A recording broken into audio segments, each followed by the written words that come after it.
Coming to you live from Stransky Complex in West Seneca. It is another edition of high school football at Western New York Athletics. The Canisius Crusaders coming off a trip to the state championship and coming up short, ready for the new campaign against the Scranton Prep Cavaliers from Erie, Pennsylvania. Today's sponsors for our game include Damon University, a private non-sectarian university in Amherst, New York, offering undergraduate and graduate level degrees. We encourage our students to be creative, innovative, ethically minded leaders for an ever-changing, diverse, and interconnected world. Visit damon.edu to schedule a tour today. Richmond Vona LLC is committed to you. Being involved in a serious accident creates a whirlwind of changes. We know how serious the effects of a car accident can be on the victims and their families. At Richmond Vona LLC, we have helped our clients recover over $175 million. We have the skills and experience needed to handle a full range of car accident claims, including those with multiple parties and catastrophic injuries. Call 716-671-4341 for your free consultation today, or visit richmondvona.com. Logistics Plus of Buffalo for all of your transportation needs. Full truckload, LTL, dedicated, and drop trailer moves. Logistics Plus Buffalo is a one-stop shop. Email buffalo at logisticsplus.com for your next shipment or warehousing needs. G&G Fitness Equipment. It's a full-service provider of specialty home and commercial fitness equipment. Since 1990, the G&G Fitness companies have evolved into one of the premier sources of fitness solutions in the United States. Located in Buffalo, Rochester, and Syracuse, visit livefit.com. Wingnuts Buffalo, located near the Buffalo Airport at 4600 Genesee Street. Dine in or order for takeout. Open Monday through Sunday, 11 a.m. to 10 p.m. Visit wingnutsbuffalo.com. And SUNY Cortland, from your first steps on campus, you'll feel the spirit of Cortland. It's an energy that extends from the classroom to competition to the community. SUNY Cortland stands out as one of New York's top public universities, a medium-sized school that offers academic strength across 68 majors, a high quality of student life, and a degree that pays back graduates. Visit www.cortland.edu to schedule a visit today. And we would like to also thank for this broadcast Pathfinder College Planning, Dan Cha-Cha Injury Attorneys, 510 Toy Shop and Sports Cards, The Mental Match with Sam Recco, as well as Canisius High School in Buffalo, New York, St. Joseph's Collegiate Institute in Buffalo, New York, and St. Francis High School in Athol Springs, New York. We welcome you to the Stransky Complex here in West Seneca, New York. It's a big one on hand for the Canisius Crusaders kicking off their 2025 campaign. They went 9-3 a year ago and lost to Iona Prep in the Catholic State Championship. They now welcome in the Scranton Prep Cavaliers, still looking for their first win of the season, a couple tough losses. As we welcome you inside the broadcast booth. Hi, everyone. I am Joe Kraus. Tanner Saunders is our producer. Mike Goodberry is upstairs, our camera operator. And for the first time in over 2,000 days, making his way back to the broadcast booth, a longtime coach at North Tonawanda, now a retired teacher, Mr. Rick Tom. Rick, it's good to have you back. What a matchup on hand here for week one. Man, I got chills going, Joe. This is fall football. The leaves are changing, 63 degrees. The hitting's you're gonna hear it across. It's not gonna be that hotness. I'm fired up, Joe. We're going to go through the players as Canisius is getting ready to kick this off. The blue crew is ready to go. Sunny skies, some clouds, a high of 63 degrees, wind gusts up to 10 miles per hour. We are ready to rock and roll here at West Seneca. As making the return, it is the up man for the Cavaliers. It is Noah Criswick, the receiver, gets past the 30-yard line. And that is where the Cavaliers and head coach Terry Gallagher will set up shop for the first time today. Terry Gallagher is 10th year at the helm, 95 wins, the most wins in school history. They're going with a fourth-string quarterback today, Rick, in the youngster, the sophomore Oliver Swingle. Will McPartland still recovering from the partial torn ACL. Owen Jeffers, Caden Wetzel both left last week's game against Lilo Blake from Maryland. So this is quarterback number 4. The Cavaliers do have their big player coming back, Braden McPartland. And Rick, I'll get your thoughts after this opening play. As the Cavaliers on the road, a hostile environment. Here is a run up the middle, the first one of the day, right on cue, Rick, from Braden McPartland. He's one of our players to watch for sure, Joe. And this is a big theme in the game here. This is Scranton Prep's third game and Canisius' first game. With all the injuries, they're also missing one of their big linemen, De Los Santos, for Scranton Prep. They need to just ground it out and keep the ball control and see what happens. Fresh set it down, 1st and 10 on the Cavaliers' 43-yard line.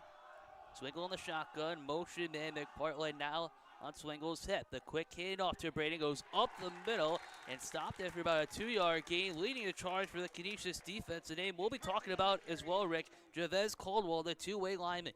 6'3", 300 pounds. Coach Krasanski calls him the best defensive lineman in Western New York.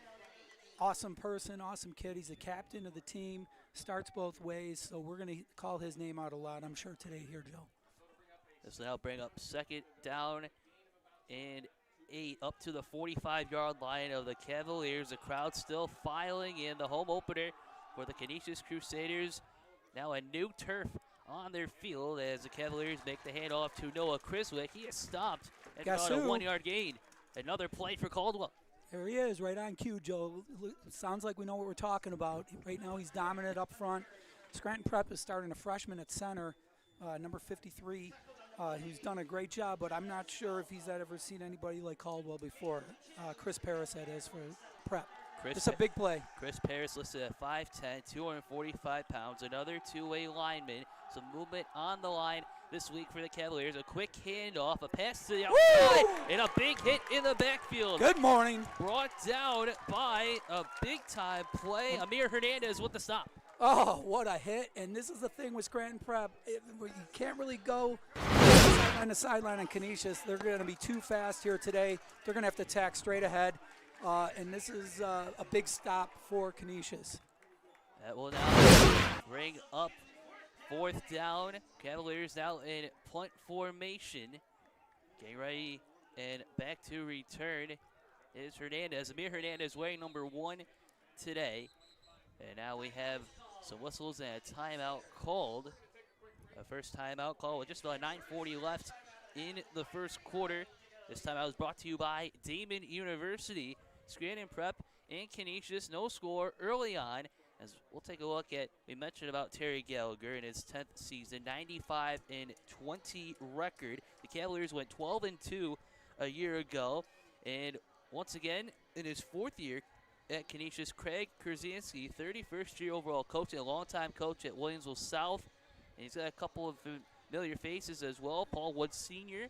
on the coaching staff, as well as your old friend Eric Jancy, now coaching the offensive line here at Canisius. Jancy was inducted into the NC Football Hall of Fame last night, but you've known a lot of these guys over the years. Why is that group so special at Canisius? First off, they're two of the smartest guys I know, to be honest with you. One's a biology, one's an earth science teacher, and they let their assistant coaches coach. I've been really impressed.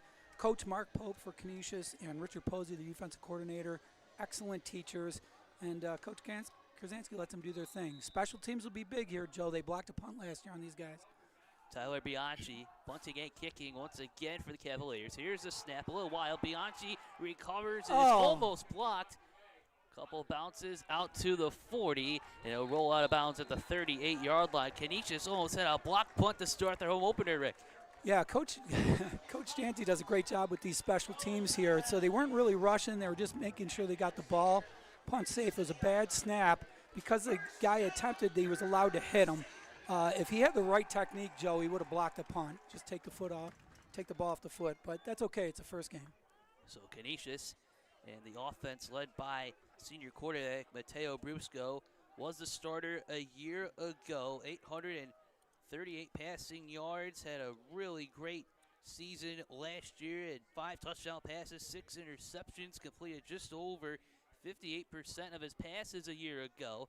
Craig Krasanski told us earlier this week that Mateo also knows that he has to continue improving. Brusco in the shotgun.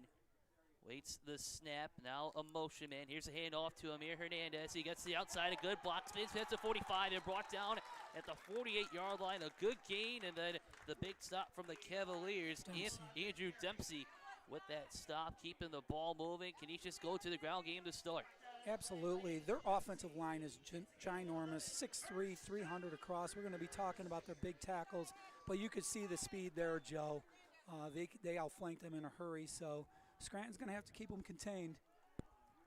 Over 10 yards on the carry. 1st and 10 for the Canisius Crusaders wearing their home blue uniforms. The gold helmet shining in the sun here at West Seneca. Brusco in the shotgun. And now here's a handoff to Elijah Kimball up the middle to the 40. Gets to the 35, still on his feet. Gets to the 20. He is into the end zone for the touchdown, but there is a flag at the line of scrimmage. Wow. Man, he hit that hole, and that is another gear perfectly blocked up front. It looks like it is going to be coming back. But Elijah Kimball, we didn't really talk about him yet, but he's ranked on ESPN the 174th best player in the country. I don't think we've had a kid in Western New York that hype, Joe. We have in basketball, but football's a different thing. He's been offered by every big-time university, and you can see a different gear on that man. Elijah Kimball, he has had schools offered from nearly every letter in the alphabet, from Arizona State to Wisconsin, Ohio State in the mix, Notre Dame too. As we're still sorting out this penalty, we'll try to get the names of the officials when we go to commercial, but okay. Man, oh man. And he hit that. Don't forget Penn State offered him too, Joe. So, but I had to sneak that one in there, of course. But you'll see Coach Krasansky. He'll motion him. He'll throw a bubble to him. He just tries to get him as many touches as possible. He's back on the kick return. And then, like the first play, you load up to stop Kimball, and then they can run the jet. So it's going to be a dynamic offense for the Crusaders this year. So the ball is now spotted after the penalty. Replay of 1st down, now at the Canisius 38-yard line. Just under 9 minutes remaining. Canisius and Scranton Prep, you're watching right now on Western New York Athletics. Mateo Brusco in the shotgun. Here's a snap, direct handoff to Hernandez. Scampers his way and then knocked down quickly by the defense. Brandon Farmer, the sophomore linebacker, on the stop at about the 48-yard line. Like I said, Coach Krasansky's smart. He comes right back to the same play. Still positive results there. And with Scranton Prep, even though that wasn't Elijah, they'll take that. You know, they just don't want to give up the big hitter. They are shaky. They've lost their first 2 games. So they're a little unsure of themselves. So Canisius is going to want to jump on them quickly here. Going to be about 2nd and 15 at the 43-yard line. Brusco in the shotgun, looks towards his right, looking towards Jason Love in the slot. Here's the handoff to Kimball. Gets to the outside, still on his feet past midfield, crosses into Cavaliers territory, knocked out of bounds at the 46-yard line of the Cavaliers. Braden McPartland going both ways. A big run for Elijah Kimball to keep the chains moving. Now again, in the open, that's a great open field tackle. He really just went low on him and knocked him down. That's enough. Again, I've seen him hurdle guys, Joe. We're expecting that as well. So you got to be really careful with this guy. He's dynamic. Right now, Canisius is moving pretty easily. 3rd and 5 coming up for Canisius at the Scranton Prep 47-yard line. Still no score with 7.5 minutes and ticking to go in the 1st quarter. Mateo Brusco in the shotgun. You can see the great play. Gabe Oliveira at center. Here's the snap, a quick hit off the counter run. Kimball pops out to the outside, has the open green, gets to the 35, still at the 30, still on his feet, down the Canisius sideline and knocked out of bounds at around the 10-yard line. The hit finally coming from Sean McCormick, but we have a flag, it appears, Rick, at the 31. Yeah, it was just kind of unnecessary. If he just kind of screened him out here, it's a great hustle play by the wideout. Coach is going to be happy with the hustle, just the wrong technique. He didn't need to push out on him. And either going to hold or a clip here from the spot, which will be close to a 1st down. Let's see what happens here. But again, you see the speed, Joe. 2nd penalty of the day against Canisius. A little block in the back this time. So the 10-yard penalty from the spot of the foul. Going to be a 1st down still, but back at the 41. Yep. Yeah, like I said, it's a good hustle play. Week 1 mistake. They'll correct that as we go. You can see Scranton Prep is just loading up on the run on that formation, which they need to do. I'm sure Coach worked on their tackling last week. They were not solid tackling in the secondary, and it's going to be huge. Just get hats to the ball against this dynamic offense.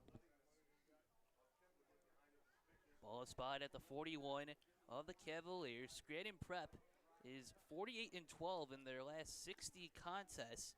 We mentioned at the top, went 12-2 a year ago. Brusco in the shotgun. Two receivers to the right side of Brusco. Now Hernandez, the motion man. Brusco takes a snap. Counter run up the middle. Getting the carry this time is Terrence Shuford Jr. He gets close to the 35-yard line. And then he is brought down by Caleb Pagnotti, the 6'1" senior linebacker. A few yards, going to bring up second down at the 36. And that's a big freshman right there, Shuford. 6'1", 190. You could see he shrugged off the first hit, which is huge. Yards after contact. And now they're in a second and manageable. And Coach Krasansky talks about that a lot. Stay on schedule. Canisius walks up to the line of scrimmage. A very long opening drive for Canisius after forcing the 3 and out. Second and 5 at the 36. Brusco in the shotgun. He takes the snap, looks towards his right, going for the deep ball. Love makes the catch on the outside, cuts back in the 25, still on his feet, gets to the 20, gets the big block, still inside, cuts back in, and brought down just short of the goal line. What a catch and a nice move from the shifty Jason Love in the slot. Canisius is knocking on the door. A great play there. Nice tackle by Haggerty, not giving up at the 1. What a dynamic move by Love. But the play there, Joe, was number 9, Noah Harrison. He learned. He was on the perimeter. That time he did exactly what we talked about. Let him go, just stood in front of the kid and was able to extend that right down to the 1. 35-yard reception for Jason Love, the 5'10", 135-pound junior from Buffalo, New York, in the slot, in the starting lineup, and highly praised from Craig Krasansky when we spoke with Coach earlier this week. This will now set up first and goal at the 1-yard line. A full house in the backfield for the Canisius Crusaders. Number 0, Elijah Kimball, is right on the hip. Here's the QB keeper set for Brusco. It's a touchdown for Canisius. The 1-yard score and skipper for the QB, Mateo Brusco. Canisius on top first. Again, Coach Krasansky that time used Kimball. Everybody's loading up to stop Kimball, guys, and it's an easy touchdown. Great play call. I'm sure Elijah wanted to get that 6, but he'll get his chances later, I'm sure. Great opening drive. We're down to 5:25 left in this first quarter. Mateo Brusco, the senior quarterback, representing Vaughan, Ontario, one of the key players from Ontario on this year's roster. Mateo was on the team a year ago, really making history as well as first rushing touchdown of his career. Wow. Typical week 1 fashion, we were missing one player for special teams. Coach Jancy's going wild down there. But they did eventually get 11 guys out, and it's good. So this is exactly what Canisius wanted as a start. You got Scranton Prep, like I said, little not confident at all. And now they're playing a powerhouse like Canisius in the down 7-zip. Let's see how they respond here, Joe. Again, it was an opening 3-and-out drive for Scranton Prep. Had one big play from Brady McPartland. Then Canisius almost had the block punt.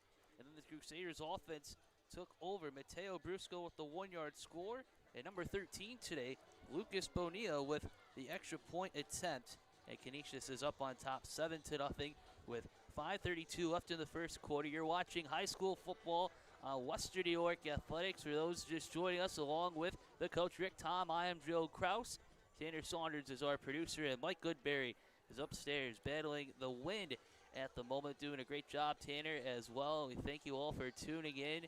One of 2 games going on from the Western New York Athletics crew, Pioneer and Lackawanna over on the NFHS Network. Jake Fyock and Tom Prince, they did a great job Thursday night as well at Amherst Kenmore West. So we have 2 games going on right now, brought to you by your friends at Western New York Athletics. Let's see, Rick, if Scranton Prep can respond quickly. We mentioned about the Cavaliers going with the 4th-string quarterback, Oliver Swingle. Some other players on both sides of the ball banged up, not playing today. And now they'll get a start here for the second drive on their own 20-yard line after the touchback. What's maybe the mindset to try to get over this early hurdle here? For Scranton Prep? Yes. Very easily. They got to run right at them, okay? You know, they had success on first down, like you mentioned, on the trap inside. run into the sidelines, maybe get a little pop pass or something just to get the chains going. But Coach knows, he spoke with us, Joe, early in the week, and he knows he has to have a conservative game plan and try to have some ball control here. So we'll see how they respond. Like I said, a lot of it is the Eagles are a little fragile right now, so let's see if they just bow their neck here a little bit. Anthony Prince looking for his first carry with a team high 155 rushing yards. There is Prince right on cue, gets about a 2-yard gain, goes towards the left side of the line, and then stopped by Canisius. That was Hawkins. That was number 8 Hawkins, Joe. I forgot that we had the number change. We're going to talk about that a little bit later.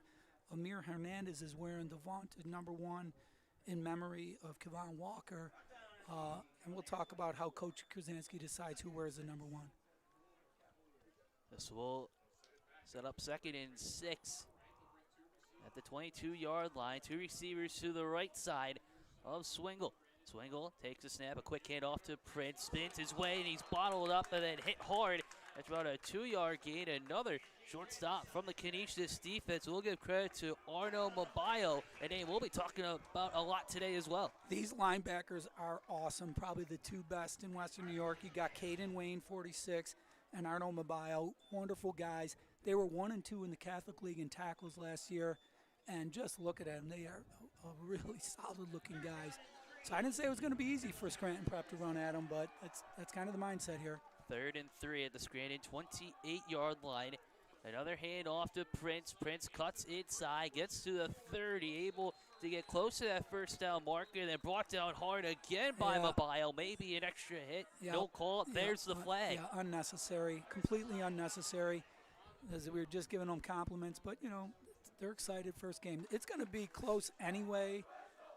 It looked like the ref was going to give them the first down on that, which is Scranton Prep really needed that, right, Joe? I mean, just running clock a little bit, get a first down, and now they're going to get tacked on 15 with just an undisciplined play. And, Coach Posey was not happy about this. He's going to talk to his captain and just settle him down a little bit. So with the penalty, the Cavaliers move up to the 45-yard line. These two teams met last year for the very first time. Canisius with the season-opening 39-25 victory. And we'll get more into the Scranton Prep Western New York connection later on. 1st and 10. Taking a look back, Swingle looks down the right sideline and just out of the reach of Noah Criswick. Criswick with the speed, the junior wideout, and incomplete on first down. Outstanding call on first down. They ran that bubble unsuccessfully that Hernandez just absolutely mauled in the first series. They threw a little pump fake and then wide open. If they were able to connect, Joe, that would have given them some confidence, but great play call. That was the time to throw it. 2nd down and 10 at the Cavaliers' 45-yard line. A.J. Kroom at the bottom of your screen, one-on-one against Jack Cullinan in the secondary for Canisius. But the Cavaliers go to the ground. Here's Anthony Prince, crosses midfield, gets to the Canisius 45, and then he's brought down by a host of Canisius tacklers. We'll give credit on that play with the big play. Jaden Hawkins, a sweet home transfer, but Prince gets more yardage on the ground. Yep, this is what Scranton Prep needs. They're a tough-minded group. They've, like you said, they've won. They lost in the state championship last year. That was their 2nd loss. Canisius was the only team to beat them. So there's a lot of tradition here. There's a lot of pride. They're going to compete, that's for sure. Power eye. Just over 3 minutes left in quarter number 1. It's a QB keeper for Swingle on 3rd and short. Able to get the first down marker, keeping the chains moving. The sophomore Oliver Swingle. And we got a chance to talk with Terry Gallagher earlier in the week, Rick, and he said, as a sophomore, they really don't want to overwhelm him with the full offense. They really can't at the moment, but just try to get him some reps. And that's crucial, right? You've had the young quarterbacks as a coach yourself. Absolutely. This is a 3rd sophomore quarterback on the roster. He only transferred to the school 3 weeks ago. So he's just getting his feet wet. You can be as athletic as you want, but you got to really feel the position. Nice drive here for the Cavs.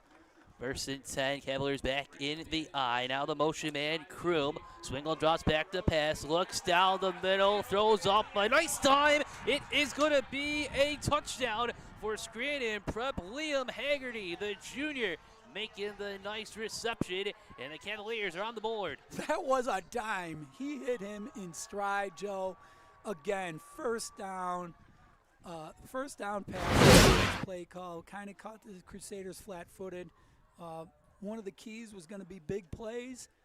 We were thinking Kimball, you didn't want to give it too many to Canisius, and then big plays this way because this gives this young team some confidence. And Coach Krasinski definitely did not want that, but it's a football game. 4 quarters, right, buddy? Absolutely, partner, as we're down to 2:45 left to go in the first quarter.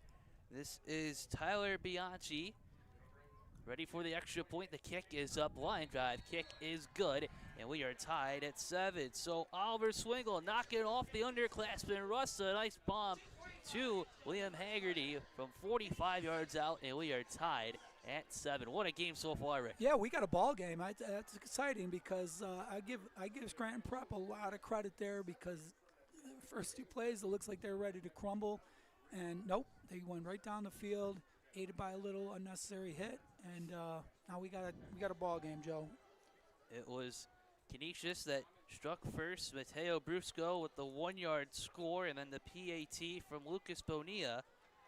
Scranton Prep responding a moment ago. Oliver Swingle to Liam Haggerty with a 45-yard bomb. We mentioned a moment ago that this is the second all-time meeting between Canisius and Scranton Prep. I had a chance to talk with the Scranton Prep athletic director, Mr. Simpson, earlier in the week, and he said that it was great. It was also the first time for the program that they went out of the area to play a football game. And of course, for Scranton Prep, one of the alumni is current Buffalo Bills owner Terry Pagula, so nice to have that connection as well. Yes, he said the Bills are very good to him. Coach McDermott is a Philly guy, and their principal, I believe, was also a Philly guy, knew Coach McDermott growing up. So the Bills have treated Scranton Prep to come up here, so they have good feelings for Buffalo. And Coach knows he's going to get better playing a team like Canisius High School. It's a non-league game. They're a smaller school, so they'll be ready to go for their league. Kick high in the air. This is tracked down by Hernandez. He gets up to the 30, down the sideline, makes another move, spins out of bounds at the 45-yard line, brought down by Bianchi, the kicker. A great return to start this new drive for Canisius. There's so many weapons, Joe. Just every guy that touches the ball for Canisius, you just feel like, holy cow, what's going to happen next? He had a little shake on the sideline and a great play by the kicker. Otherwise, we'd be talking about another extra point. Best start in terms of a drive, best yardage, as Mateo Brusco enters the huddle. So, again, just like we said offensively, defensively, Scranton Prep needs to stop here. They need to get guys to the football and keep them contained inside, hem them in, and run hats to the ball. Brusco in the shotgun, a quick handoff. New back, this is Quentin Littleton getting to the outside. Gets to midfield, a sophomore from Buffalo, New York. A good gain as we are down to just over 2 minutes left in quarter number 1. Right on schedule, another touch by a different back. As a defensive coach, I don't know how you prepare for this team, Joe. I mean, I'd just be worried about Elijah Kimball, but Canisius is showing its depth and diversity with all different little wrinkles here. 2nd and 3 at the Cavaliers' 48-yard line. Brusco in the shotgun. Elijah Kimball in the backfield. Trips to the left of Brusco. Now the motion man is Hernandez. Now the handoff to Kimball, goes up the middle, cuts to the 40, gets to the outside, still on his feet to the 30 to 20, cuts back in, one-on-one, still spinning, loses the ball out of bounds and stopped by Liam Haggerty. Another big run, and there it is, folks. That's why he's being recruited all across the country, Elijah Kimball. Man, when he puts that foot in the ground, usually kids slow down. He just accelerates. That's unbelievable cut. He just put. So you can talk about hats to the ball all you want, but like that is something you can't teach, Joe. And again, another nice play by the corner there, number 10, keeping him out of the end zone because I thought he was going to just juke him out and just dance in. William Haggerty, one of the top defenders for Scranton Prep. Elijah Kimball's run sets up 1st and goal for Canisius at the Cavaliers' 8-yard line. We're winding down in the first quarter, just at 2:27 left.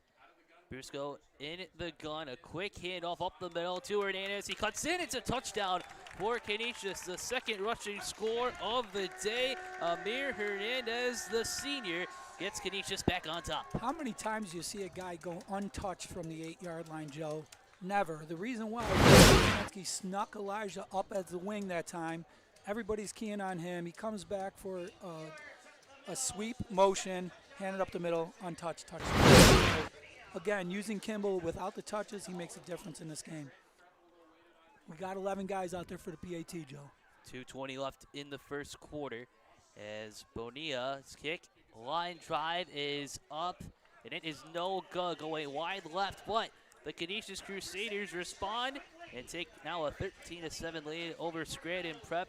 They're down to 2:24 left in quarter number 1. High school football action on Western New York Athletics. The season is finally back. Be sure to visit WesternNewYorkAthletics.com, WNYAthletics.com. We're also on X, Facebook, Instagram. We have a lot more contests from football, soccer, volleyball the rest of the month here in September and beyond.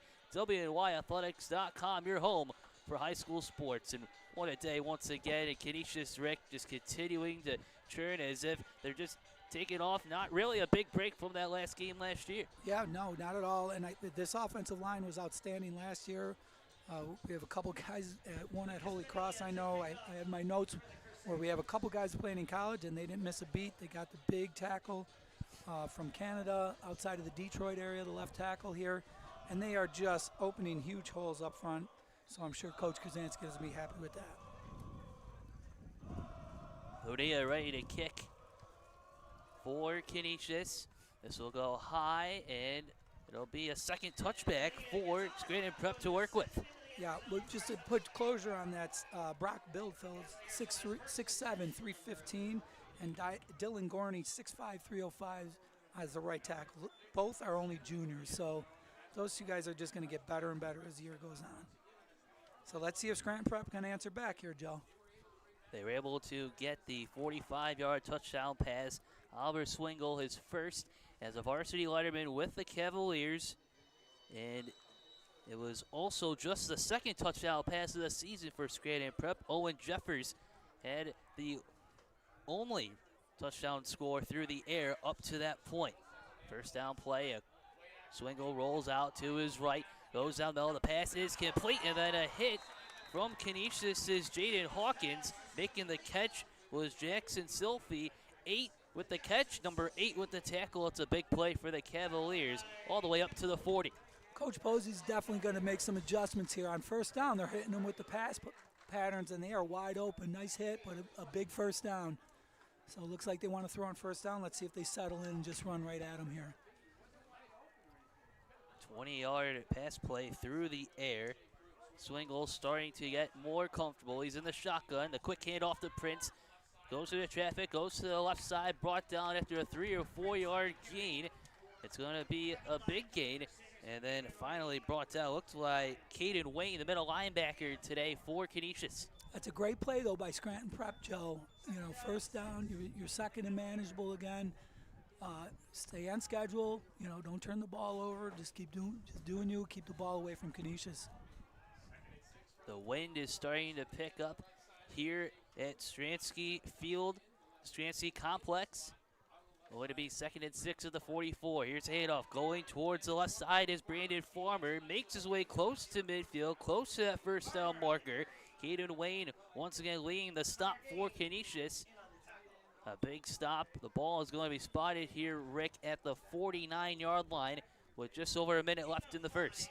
It's a big third down here, but there's that two-headed monster, 5 and 6.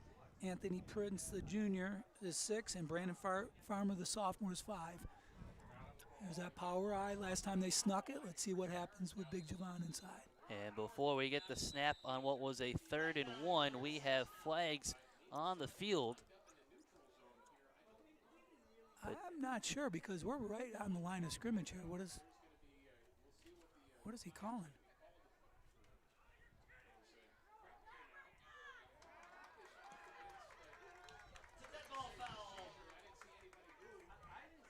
Dead ball foul going against Scranton.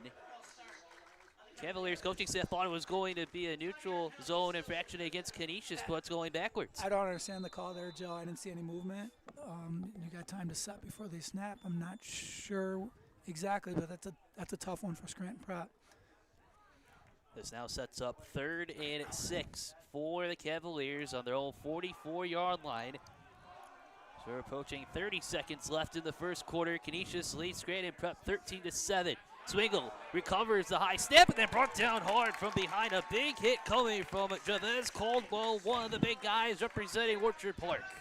Then a flag is thrown after the play. Javez Caldwell, though, Rick, making his name known here. Yeah, absolutely. You go from, I'm not sure what the call is here, Joe. I'm kind of interested if, somebody on the sideline got too excited. I mean, they went from 3rd and 1. They're moving the ball, and then that penalty. Now it's 3rd and 6, tough snap, and then you can't do that against this Canisius defense, and they're forced to punt. So big stop, big break for Canisius, and they're going to get a chance to get the ball again. That was a 5-yard loss on the play from Javez Caldwell.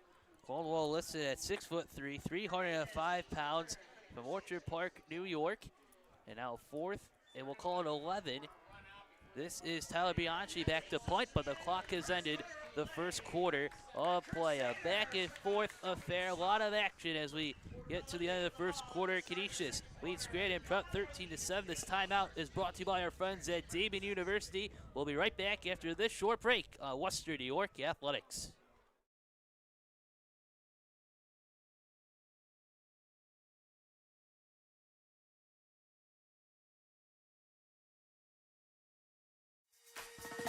Build your next connection. Earn your next internship. Crush your next goal. What will you do next?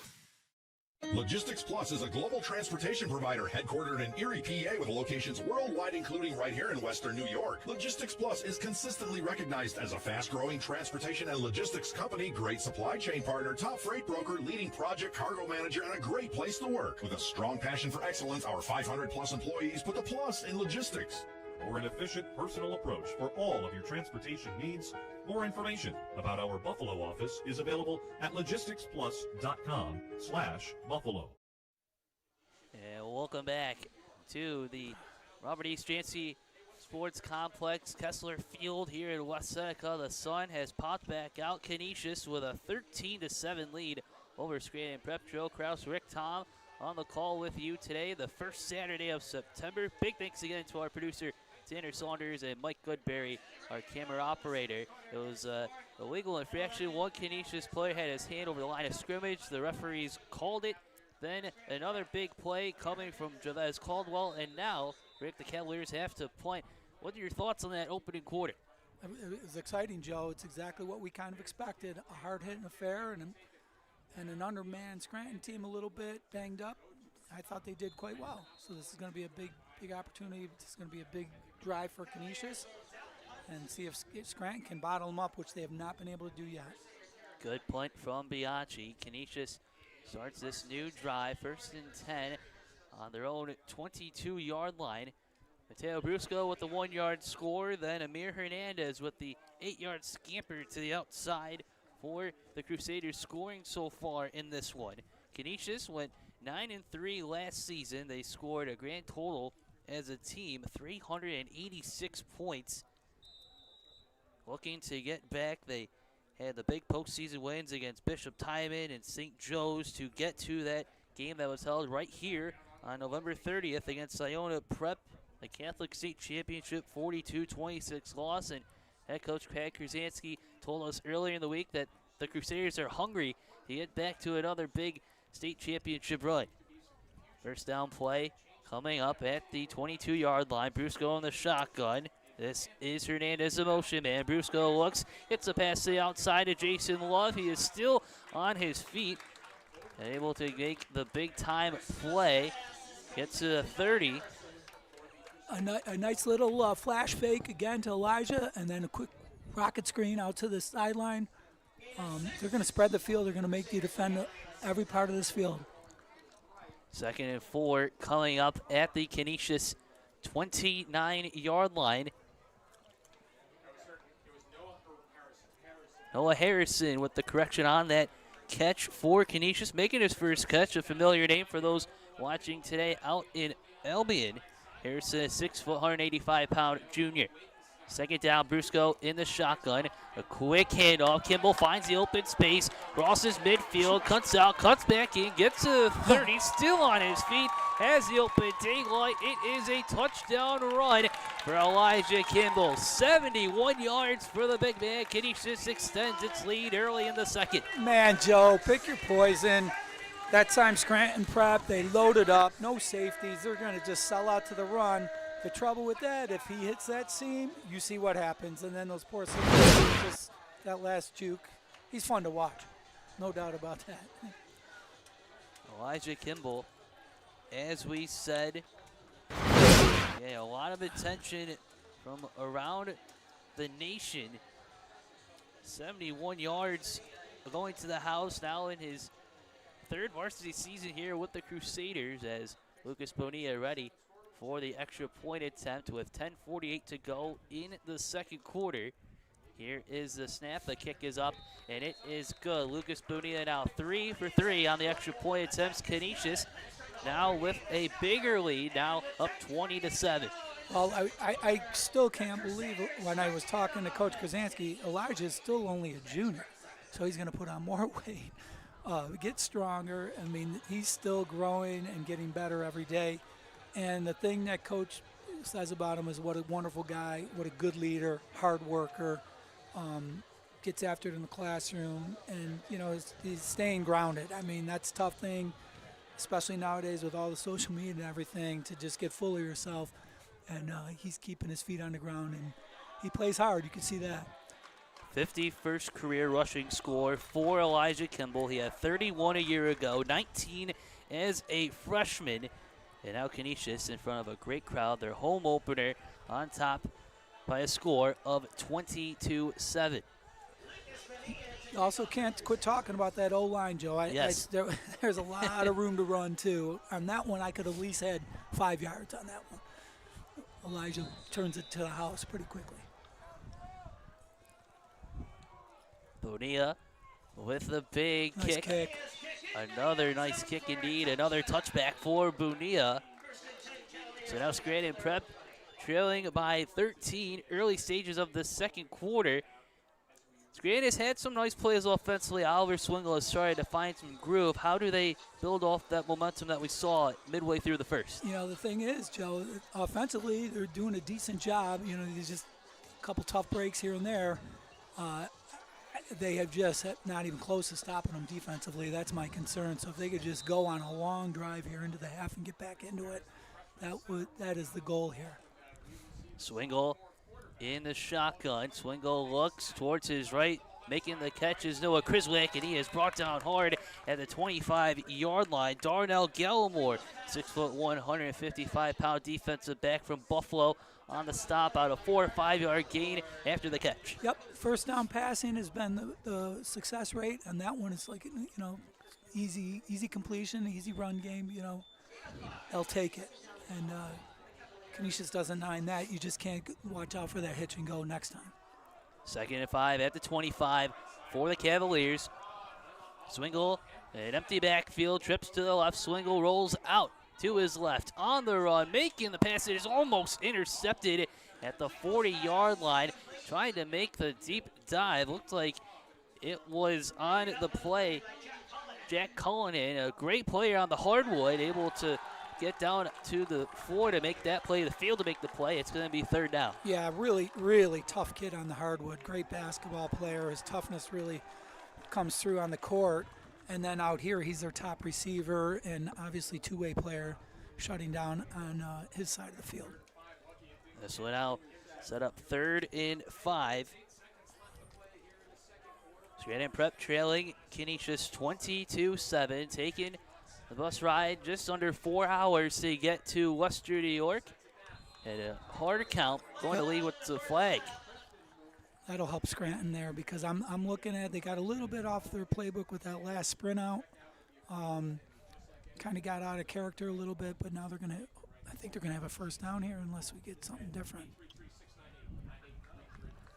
Yeah, it looked like he was chumped, but that's a big play for Scranton Prep to get their feet back. Like I said, they just need to hold on to the ball here. Even on their successful one, it was a long pass play, right? Absolutely. And the trouble with scoring that quickly, then you got to deal with the Canisius offense again. So Big play coming up. well, they got the first, Joe. 3rd and 5 at the 30. First and 10. Or 1st and Yeah, 10, beg your pardon. they didn't change the box. Not Week on one. you, Joe. Yeah, week 1 jitters on the sideline, too. What was those downs markers? Swingle takes a snap. 1st and 10 from the 30. He looks. The pass is complete. Making the catch is A.J. Kroom. He is brought down hard from behind by Arno Mabayo. Mabayo getting some interest from East Tennessee. Beg your pardon, from Delaware State. He committed to Delaware State, one of 10 siblings from Cameroon, and he gets a big play there. I'm just amazed. That quarterback, he looked confident hitting that hitch pattern. That was pretty. He looks pretty good out here. I can't believe he's like their 4th-string quarterback. How many high schools can go that deep at that position, Joe? 2nd and 3 at the Cavaliers' 37-yard line. A handoff up the middle to Brandon Farmer. It's about a yard or two right up the middle, right up the gut of the Canisius defense. Brendan Copeland appears to be the first defender, then Demetrius Tisdale, and also Owen Scott teaming up on the play for Canisius. It's going to be 3rd and short again. You know, they shot themselves in the foot when they had this opportunity, and then Canisius just jumped. So these are big discipline plays here. Scranton Prep's got to get it. Going to be 3rd and 1 at the 39 of the Cavaliers. High formation, QB keeper for Swingle. The pile moving closer towards the first down marker. Great play from the Cavaliers, and then able to get that stop that time for Canisius. Rick was Tisdale again. Yep, good push by Scranton Prep. Double tight, power eye. I'm so old, Joe. Coach Kazansky and I, we used to coach at Oakfield, Alabama together, and we ran power eye as an offense. Now you see that as just a short yardage thing. But tough to stop. Foot to foot, 1 yard, they got it. First down. Let's see what they do here. 1st and 10 on the Cavaliers' 42-yard line with 8:38 and ticking in the first half. The handoff up to Anthony Prince, the leading rusher. Prince gets about 1 yard, and then another tackle, this time Owen Scott on that defensive line for the Crusaders. It is tough sledding. Canisius is so physical up front, and they're doing a good job. They're doing it. It's tough to get yardage for sure, Joe. That's why they're loosening them up with the pass. Try to keep them unbalanced.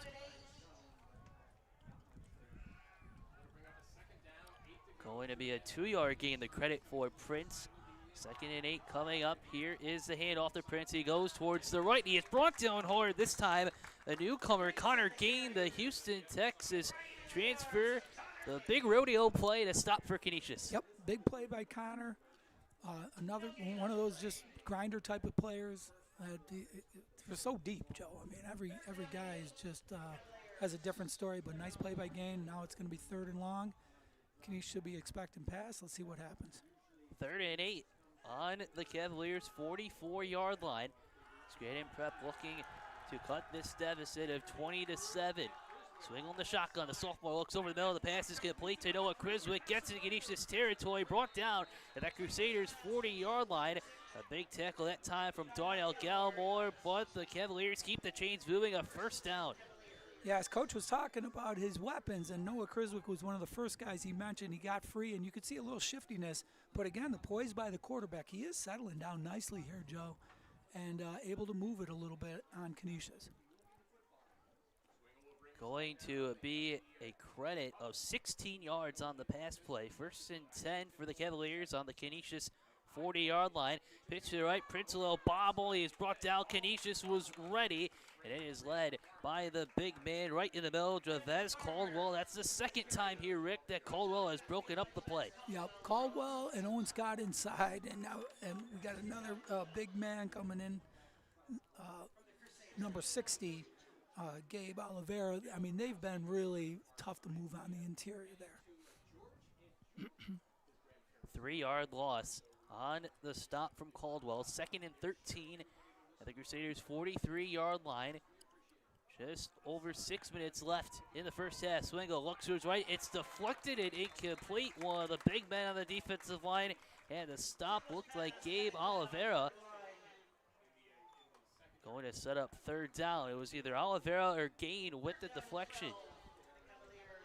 Third down, ball still at the 43-yard line for Scranton Prep. Coach was talking about some screen passes, early in the week, that he was concerned that they'd like to do that. It seemed that this is a little bit more predictable now for something like that, but see if we're in two-down territory, Joe. 3rd and 12 at the Canisius 42. Swingle steps up in the pocket, still on his feet, brought down from behind by the Crusaders. Terrence Schufer Jr., the big play coming from the freshman linebacker. 4th down coming up. What a play. What a play, and Caden Wayne was also in the hole, and I would have been a little nervous to run there. You saw a little hesitation because he just saw 46, and then Schufer snuck up on him. So it's 4th and 10. I don't know if they're going to take a timeout and think this one over. Terrence Schufer Jr., only a freshman from Buffalo. Caden Wayne, a senior middle linebacker from Lancaster.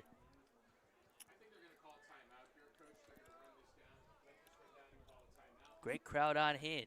Yep, they're thinking about it. They're using a little clock here.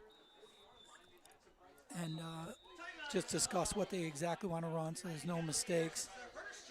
And we'll see. We'll see what Canisius does, if they're going to come out in a little dime or what. 4th and 10, that's a tough spot.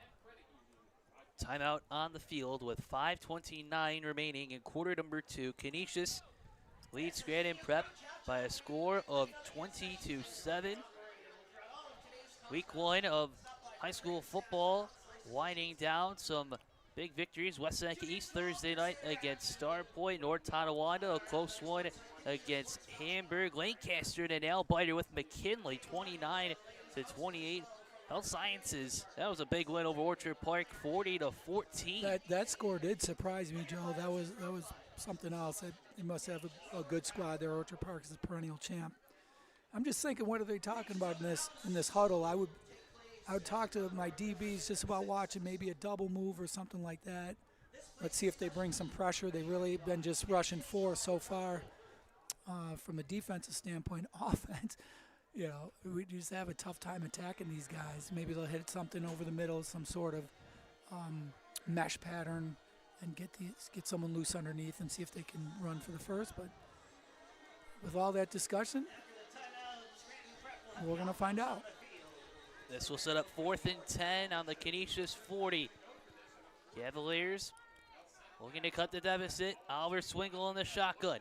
He looks towards his left. Swingle steps up in the pocket, through the traffic, nothing there. He is brought down at the 35-yard line, well short of the first down marker. To turnover on downs. Caden Wayne, as well as Amir Hernandez, getting the stop. A big stop for the Crusaders late in the first half. A big stop, and they just overwhelmed the offensive line that time. Swindell's tough, and he fought for the extra yardage there, but they just didn't have time to set up the pass pattern that they called. Great pressure by Canisius. Good turnover on downs. And here we go, Joe. Now what? Well, Scranton Prep needs to get a stop before going into the locker room. The Crusaders with 3 rushing scores. Brusco from 1 yard out.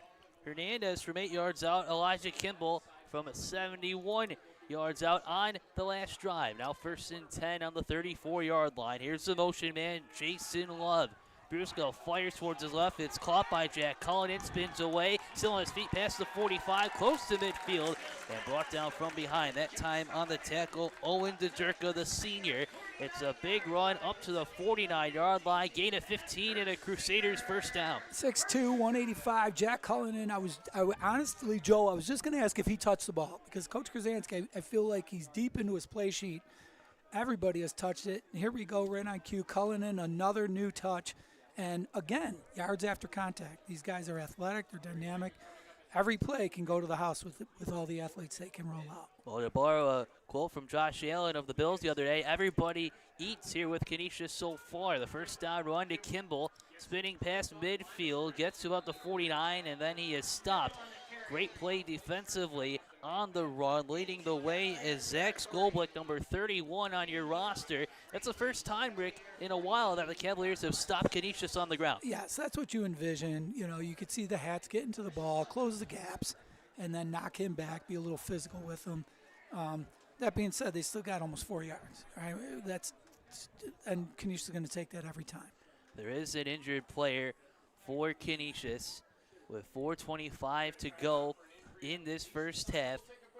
Scranton leads Canisius by a score of 20-7. We'll step aside for a short break and come right back on Western New York Athletics. Build your next connection. Earn your next internship. Crush your next goal. What will you do next? Logistics Plus is a global transportation provider headquartered in Erie, PA with locations worldwide, including right here in Western New York. Logistics Plus is consistently recognized as a fast-growing transportation and logistics company, great supply chain partner, top freight broker, leading project cargo manager, and a great place to work. With a strong passion for excellence, our 500-plus employees put the plus in logistics. For an efficient, personal approach for all of your transportation needs, more information about our Buffalo office is available at logisticsplus.com/Buffalo. And welcome back. 4:33 left in the second quarter. It was Dylan Gorney, one of the newcomers, the junior lineman from Cheektowaga, New York, able to get up from under his own feet. Look a little shaken up. Yep, he looks like he's moving around pretty good now. I just watched him the prior play on that pass play, and he just stonewalled his defensive end. Great feet, good hands. He's a big man. 2nd and 7 now. Ball spot at the Cavaliers 49. Brusco, a little bobble, goes down the right sideline. Incomplete. There was a flag on the play. Going for the catch, Markel Hunt tangled up with Jack Mandola of the Cavaliers. Mandola, the senior defensive back. This is going to be a flag, I believe, Rick, against Scranton. Yeah, I'm not in love with that, but you know I'm a defensive guy, Joe. Both guys, Markel Hunt, a sophomore, another new face that coach is trying to get involved. Yeah, there's just a little jostling there. Come on. They call that. And, the Scranton Prep coaches aren't real upset about it, but to me that was a ticky-tack call. But Canisius will take it, and let's see where we are.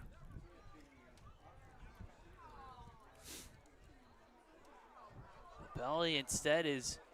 Well, they got both of them. Yep. Okay. So negating penalties, there'll be a replay, 2nd down, and 7 on the 49 of the Cavaliers. So for a week 1 game, coach has to be pretty happy. It's been pretty clean, a couple mistakes here or there, but nothing terrible. That was the first kind of, dead ball timeout, if you will, before the ball snapped. Those are the mental mistakes you want to stay away from, Joe. Crusaders up to the line of scrimmage. Looks like Kimball and Hernandez both in the backfield. Now here's the motion man with Kyle Burkhardt getting to the line of scrimmage. Brusco in the shotgun. Kimball moves towards Brusco's right. Here's a handoff to Hernandez. He is hit hard at the line of scrimmage. Give credit to Sean McCormick, the senior, 6'1", 210 pounds, a full freight train that time for the stop. Yep, great play by Sean. McCormick, 19. He also plays tight end on that 4th down. They have not targeted him yet, Joe. He kind of sneaks free offensively, defensively. He's played like this all year. That time they used Elijah kind of just going to try to get the inside linebackers to loosen up, but McCormick wasn't having it. So 3rd and long. See what happens. Brusco in the shotgun once more.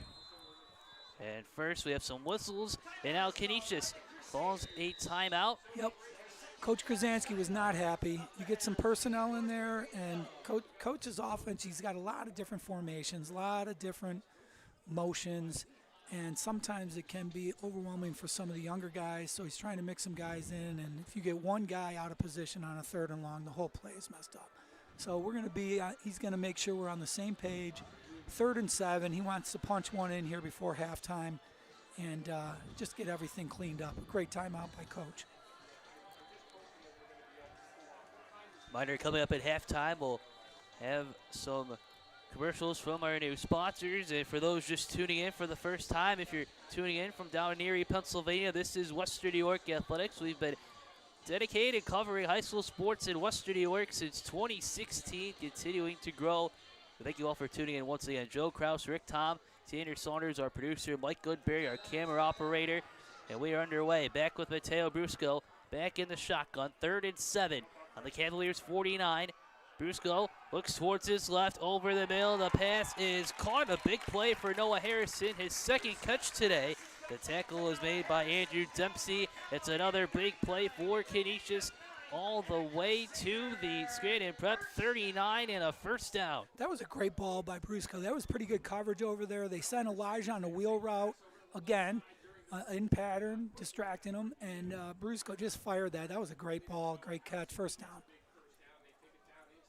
Noah Harrison, to paraphrase what Craig Krasinski told us, a diamond in the rough after playing for Albany the past couple of years. Really excited to see what Harrison can bring to the offense as the season goes on. 1st and 10 at the 39. The motion man is Love. Brusco gets the handoff to Love, goes the reverse, gets to the 20, still on his feet, brought down inside the 15. The ball is loose for a moment. Cavaliers indicate that they have possession, still waiting for the call. Wow. They do. It's a fumble recovery for the Cavaliers. It was a big play. Jack Mandola on the charge. Wow, what a play by the Scranton defense. There's Love. I thought he was down. The fumble happened late, Joe. We're kind of far away from the action. That guy has another gear.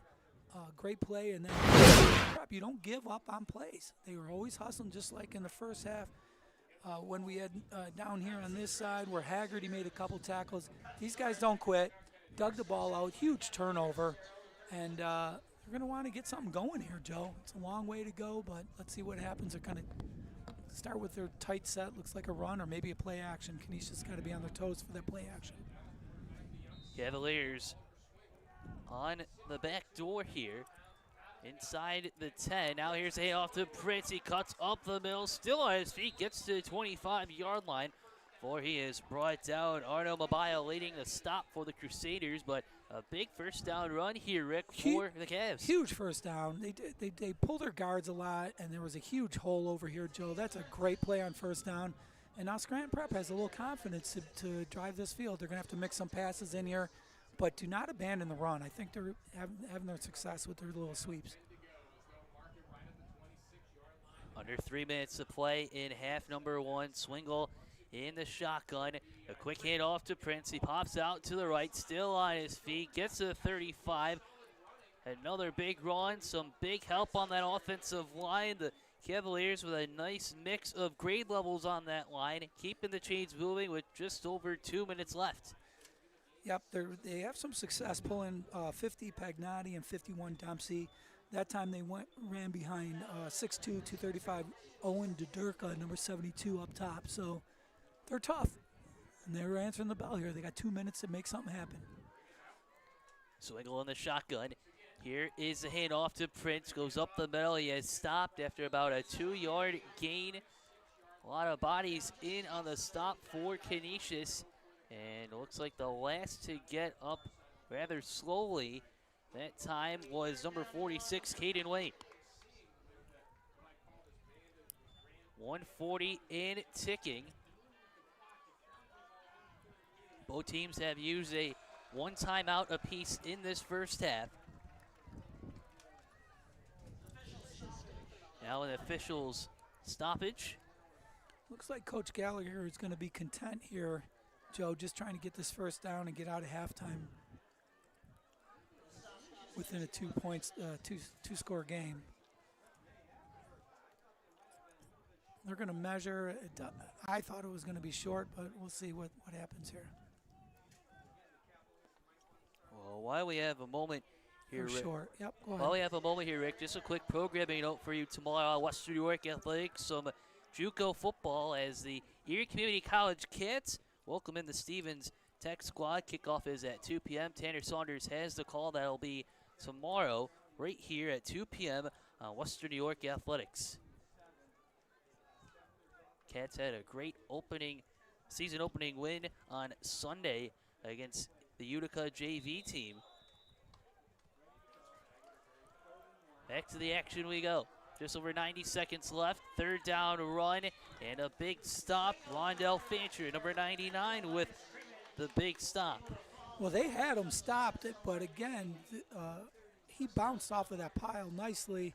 He's a tough kid. This quarterback, Swingle, I really like his moxie. First start here, new to the school, and he's tough. He's making plays, and that was another one. Canisius had him knocked behind the line of scrimmage, and he bounced forward for the first. 1st and 10 at the Cavaliers' 37-yard line. I formation for Scranton Prep. Swingle rolls to his right, makes the throw, a big hit from the Crusaders. Jack Cullinan on the stop and making that catch for the first time. Caleb Brakowski gets past the 40 to the 42. On a 5-yard gain here, Rick will call it 2nd and 5 at the 42. 45 seconds to go. Yeah, I think they're gonna just run it out here. Coach Krasanski's gonna let it go as well. Looks like they could get the first down, so Coach K is gonna let it pick his battles for the second half. Gonna have time for one more play.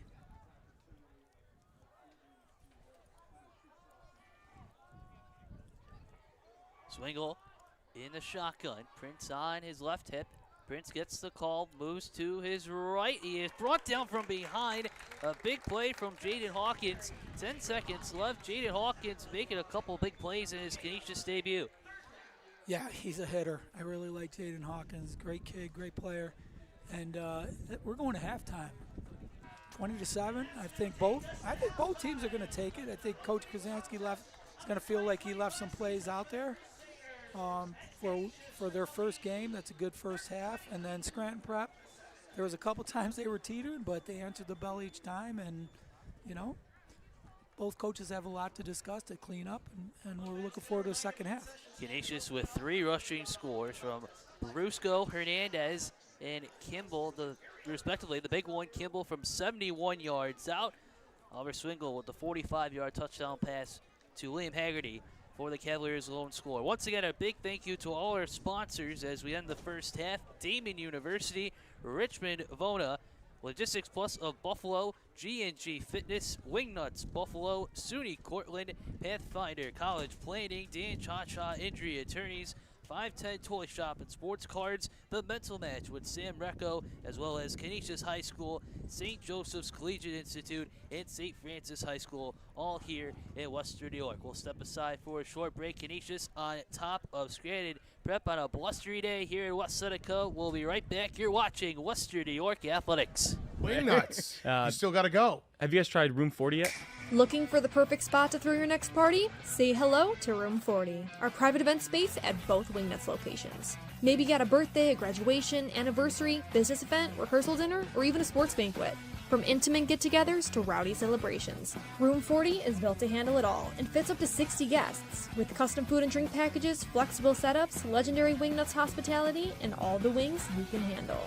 If you're planning a celebration or get-together in Buffalo, this is where the party's at. Local vibes, zero stress, all fun. Book Room 40 today and throw a party Buffalo won't forget. Hit the link in our bio or visit wingnutsbuffalo.com/room40 to book now. All right, well, we'll get I'll go if you go to Wingnuts. Deal.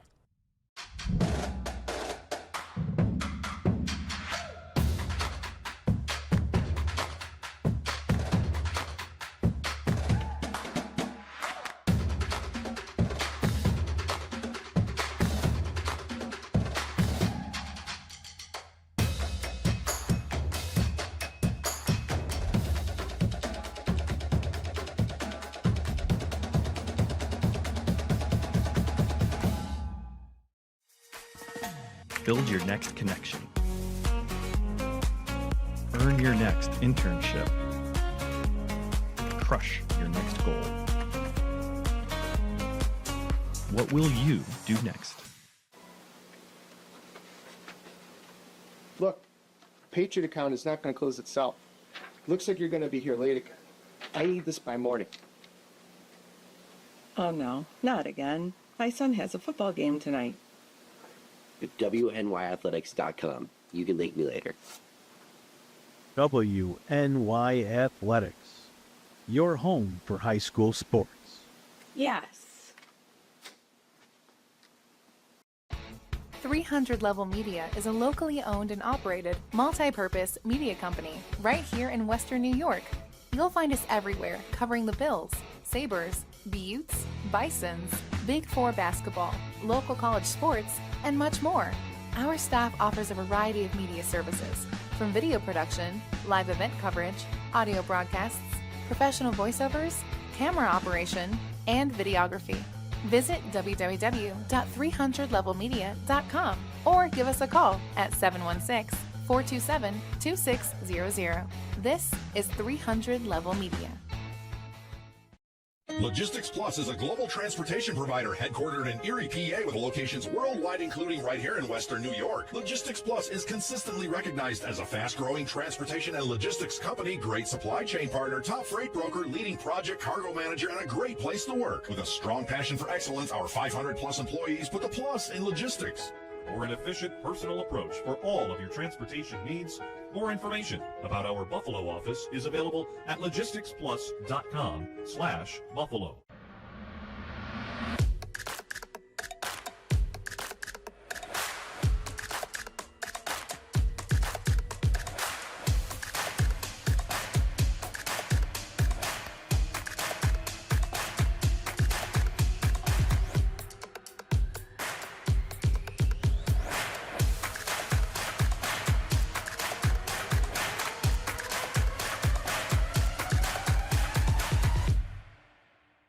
After an accident, life can be scary, stressful, tricky. You need Richmond Bona to help navigate the process, because getting a life-changing settlement can not only take time, it can take an emotional toll. The team at Richmond Bona provides high levels of support through all the ins and outs, so you get the settlement you need and the new beginning you deserve. When the unexpected happens, expect Richmond Bona.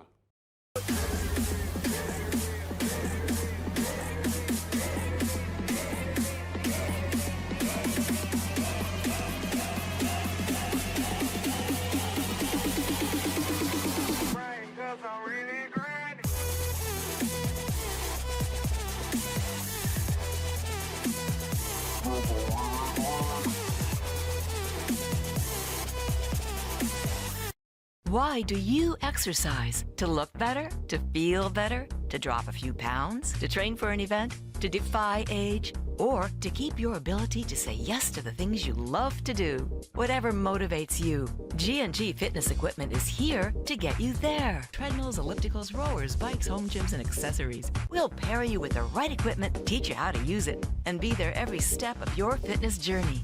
G&G Fitness. Your goal is our goal. And welcome back. It is halftime at the Stransky's Complex here in West Seneca. Canisius with a 20-7 lead over Scranton Prep here at Western New York Athletics. Thanks again for making us part of your weekend. Joe Kraus, Rick Tom on the call with you, as Tanner Saunders, our producer, and Mike Goodberry is our camera operator. Let's go through the scoring plays really quick, and then we got a couple other out-of-town updates as well. It was Mateo Brusco with the 1-yard score at the 5:32 mark of quarter number 1. Lucas Bonilla made the extra point attempt to give Canisius a 7-0 lead. But then later in the first quarter, Oliver Swingle making his varsity debut 3 weeks as a Cavaliers. Well, the 45-yard touchdown pass to Liam Haggerty over the middle. We're tied at 7 at the 2:45 mark of quarter number 1. Then Canisius gets one more score to round out the first quarter of play. Amir Hernandez from 8 yards out on the ground, 2:20 mark, 13-7 Canisius at the end of 1. And then going into the second quarter now, Elijah Kimball going deep from the house, 71-yard score, his 51st career rushing score of his Crusaders' career. Canisius now with the 20-7 lead. That score from Mr. Kimball at the 10:49 mark of the second quarter. As we bring back in Rick Tom. Rick, a back and forth first half affair, some penalties, some big plays, but your thoughts if you're Craig Krasinski of Canisius, if you're Taylor Gallagher of Scranton Prep, how do you adjust the team here in the locker room? Well, what we were going to say, the keys to the game today were no big plays. Both teams gave up big plays, right? And then the next key was going to be discipline, being week 1 for the Crusaders and week 3 for Scranton Prep. Scranton Prep was struggling, not a lot of confidence. You know, do they have the discipline to fight back? And both teams, you know, they made their mistakes and both kind of rallied. You know, it's been a back and forth as far as that goes with penalties. It's been even and whatnot. The third point is every football game is a battle of attrition. So you got two blue-collar towns, Scranton, Pennsylvania, Buffalo, New York. Coach Gallagher, he talks all the time and preaches about smash-mouth football, offensively, defensively. Coach Krasinski's teams have always been physical football teams. Always tells his kids, you always want to be the hammer and not the nail. So you get through all the cute plays and this, that, and the other thing, and football is usually won with the most physical team. So Canisius being bigger, are they going to impose their will on them? Scranton is scrappy. They don't want to go to 0-3 here.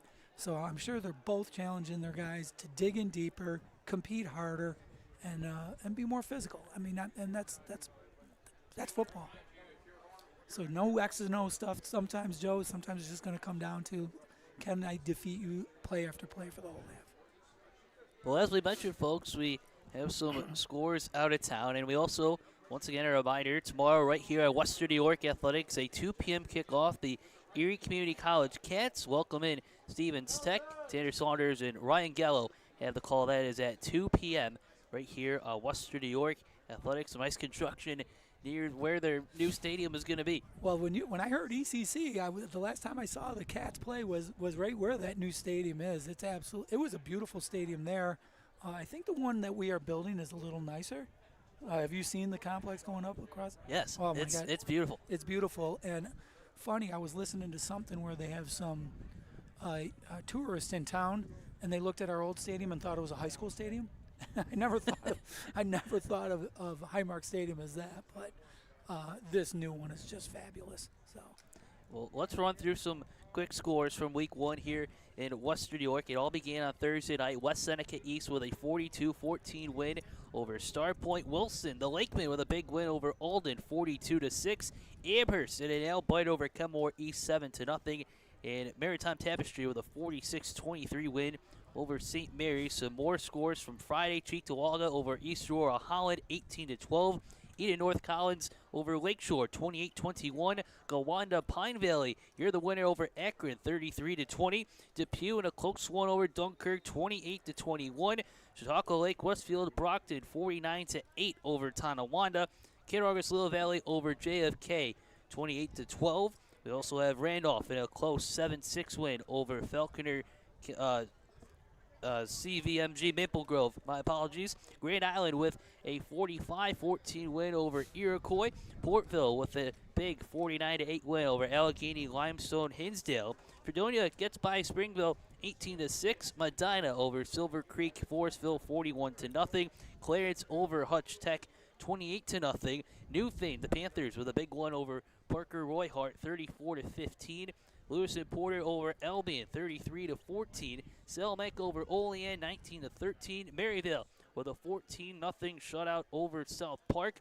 Williamsville East over Williamsville South, the game that you saw last night here at Western New York Athletics. Mark Johnson, Tim Morozic, both on the call. The Flames with the 24-14 win over the Billies. We mentioned North Tonawanda, the 17-14 win over Hamburg on the Lumberjacks Hall of Fame night. Sweet Home in a close 14-12 victory over Niagara Wheatfield. West Seneca West moves to 1-0 with a 43-6 win over Frontier. Lancaster, the nail biter, over McKinley, 29-28. And Health Sciences, 40-13 win over Orchard Park. And our out-of-town score right now on the NFA Just Network, Pioneer with a 7-0 lead over Lackawanna with 4:43 left in quarter number 3. We're going to step aside once again for another halftime break. This halftime report brought to you by Damen University. Canisius on top of Scranton Prep, 20-7. We'll be right back. This is Western New York Athletics.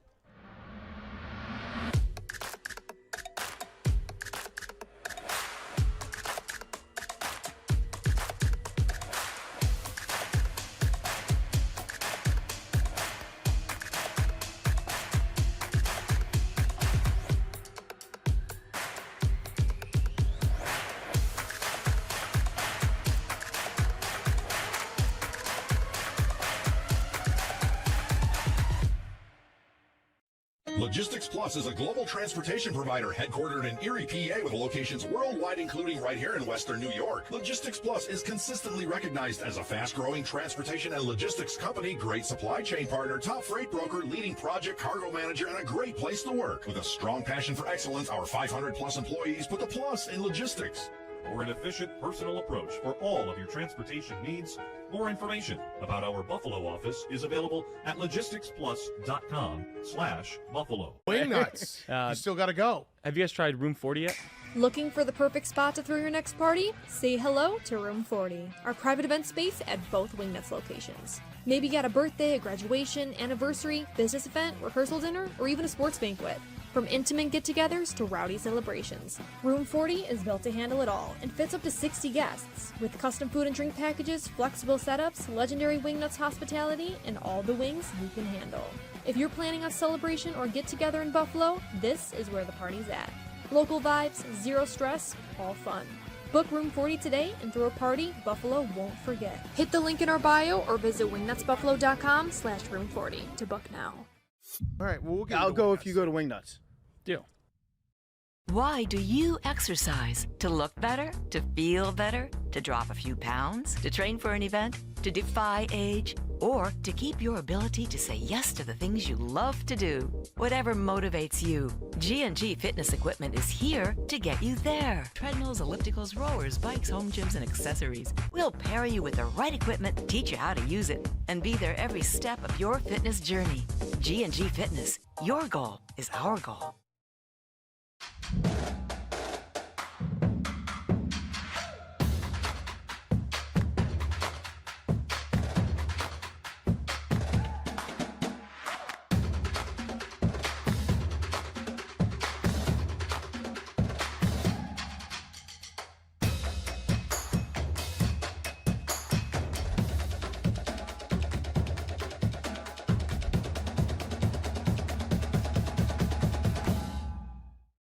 After an accident, life can be scary, stressful, tricky. You need Richmond Bona to help navigate the process, because getting a life-changing settlement can not only take time, it can take an emotional toll. The team at Richmond Bona provides high levels of support through all the ins and outs, so you get the settlement you need and the new beginning you deserve. When the unexpected happens, expect Richmond Bona. Look, Patriot account is not going to close itself. Looks like you're going to be here late again. I need this by morning. Oh no, not again. My son has a football game tonight. At WNYAthletics.com. You can thank me later. WNYAthletics. Your home for high school sports. Yes.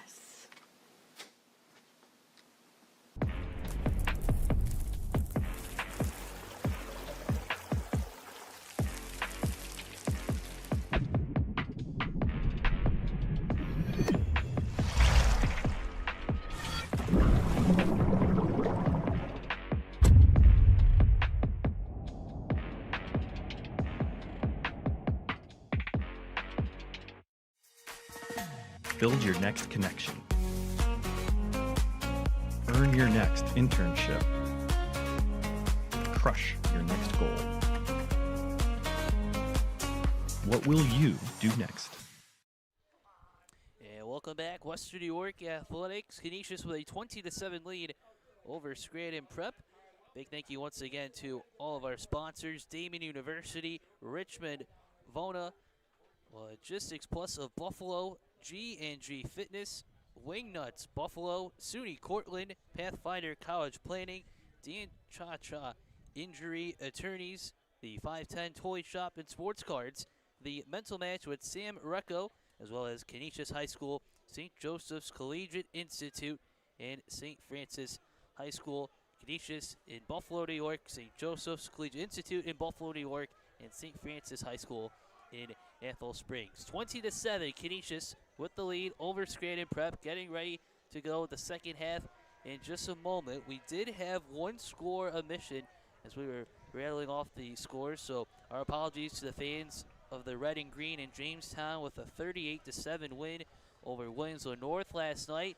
And we can confirm, Rick, that we will be together once again next Saturday when Jamestown travels to take on St. Joe's at 2 p.m. right here on Western New York Athletics. That's going to be a fun one, too. Oh, it's going to be a huge game. We love Coach Langworthy and his staff from Jamestown for years. St. Joe's has been a staple of tradition in Buffalo. You know, I give credit to Jamestown for stepping up and playing the Catholic schools. We need more of those games. It's something that, you know, you want your kids to play the best, and we're going to see that next weekend. So I'm really looking forward to that. Canisius ready to receive the opening kickoff. Tyler Bianchi ready to kick. Some little history about the Cavaliers. They had a lot of success in the 1980s and 1990s. Nick Toddato was the longtime coach before Terry Gallagher took over 10 years ago. Oliver Swingle in his varsity debut doing pretty good. Coming in the 4th string quarterback. We mentioned about Will McPartland. We confirmed that he is expected to be ready to go next week for the Cavaliers, coming back from that partial torn ACL. Owen Jeffers with the separated shoulder, and Caden Wetzel with a concussion. So Oliver Swingle stepping in nicely for this offense. Anthony Prince helping him out in the run game, but so far it has been Canisius who has done quite well playing here in their home stadium at the Stransky Complex. Went 9-3 last season. Did the Crusaders, including 4 victories right here at home. Well, I was just looking at Scranton Prep. Coming out of this game, they're going to, you know, we're going to see how this half goes. They are definitely should be confident because, you know, at times they've held their own here. They're going to get their best player back next week, get these other guys sorted out, and they got a huge game against Delaware Valley High School. That is usually the team outside of the area that they measure. That's a measuring stick game for them, and see how they're going to do in conference before they make their playoff run. Canisius, they're going to build some confidence, and from this, we're going to see what happens here at the end. I'm trying not to say that, Joe, before they're going on the road next week, so let's get ready to finish off week 1 here. Bianchi is ready to kick this one off for the Cavaliers. Here is the high kick. Is checked down the up man from the 30-yard line. Still on his feet, and Canisius with some great field play, a great start here. Definitely great field position, and it's pick your poison. If you kick it deep, you know, you're putting the ball in the hands of the best player in the state. And then if you pop one up short and they get a couple yards, now look where the ball is. So it's always tough. The huge advantage for Canisius, they have a kicker that can put it out of the end zone, so they don't have the quandary here. All right, here we go, Joe. Let's see how Canisius is gonna. Who's gonna touch the ball next for Canisius? You want to take a guess? I don't know. He's been pretty unpredictable, but yeah. Let's come back, Kimball. Here we go. Here it is, right on cue. Kimball cuts to the 50, gets to the 45. My Still goodness. on his feet to the 30, goes to 25. It is a touchdown from 57 yards out. Elijah Kimball. Rick, your wish is Coach Krasinski's command, another score for Canisius. Well, I'll tell you, that offensive line again, huge holes, but the way he pops his I saw Kimball last year. I don't know. Does he look fast, or his feet move so fast? He cuts so quickly. It's just that'll give Coach Krasinski a little confidence, and let's see if this defense ratchets up a little bit now. 57-yard run for Kimball, his second of the season, career rushing score number 52. As Bonilla's extra point attempt is blocked. A great play to respond from the Cavs. Big play from, looks like Elijah Myers, and Canisius now leads 26-7. Yeah, they've had a little bit of trouble. This guy, Bonilla, has a good leg. They just get some mechanics again. Week 1, maybe jitters with that PAT. Coach Yancey's going to want to get that straightened out. Because those are big points you're leaving on the table there for sure. Well, when we got a chance to talk with head coach Craig Krasinski earlier this week, and he said, really, it's not just this game, but our game plan overall. And I know you'll probably attest to this because you've known him for a long time. He said, it's pretty simple for us. We need to establish a lot of scrimmage around around the football and then also stop the run. And then on offense, continue to win those first down markers and keep the chains moving. And I think that's been pretty much to a T like we've seen so far today. Would you say? Yes, he's pretty happy down there. You can usually tell when Coach Krasinski's by his demeanor, he gets a little bit demonstrative down there. He seems very relaxed, enjoying some sunshine. Talking to Coach Pope right now, and he looks calm. So I think, like you said, Joe, all things are going according to plan. Lucas Bonilla ready to kick. The Crusaders do have senior Ben Eppolito also on their roster, but Bonilla with the start. Here's the return now for the Cavaliers. This is Noah Criswick, gate to the outside, down the Cavaliers sideline, knocked out of bounds at the Cavaliers 45-yard line. A good return, a good boost for Scranton Prep, now trailing by 3 scores. I love this team. Coach Gallagher's guys do not quit. It's very discouraging to go out there for one play, have a guy go 55 yards. They come right back without blinking, return the kickoff, hit the wall. He must have stepped out there. I thought he got a little farther than that. And now here we go on first down, and they're going to feed the rock a little bit and mix it up. And they're not going to go away quietly, Joe.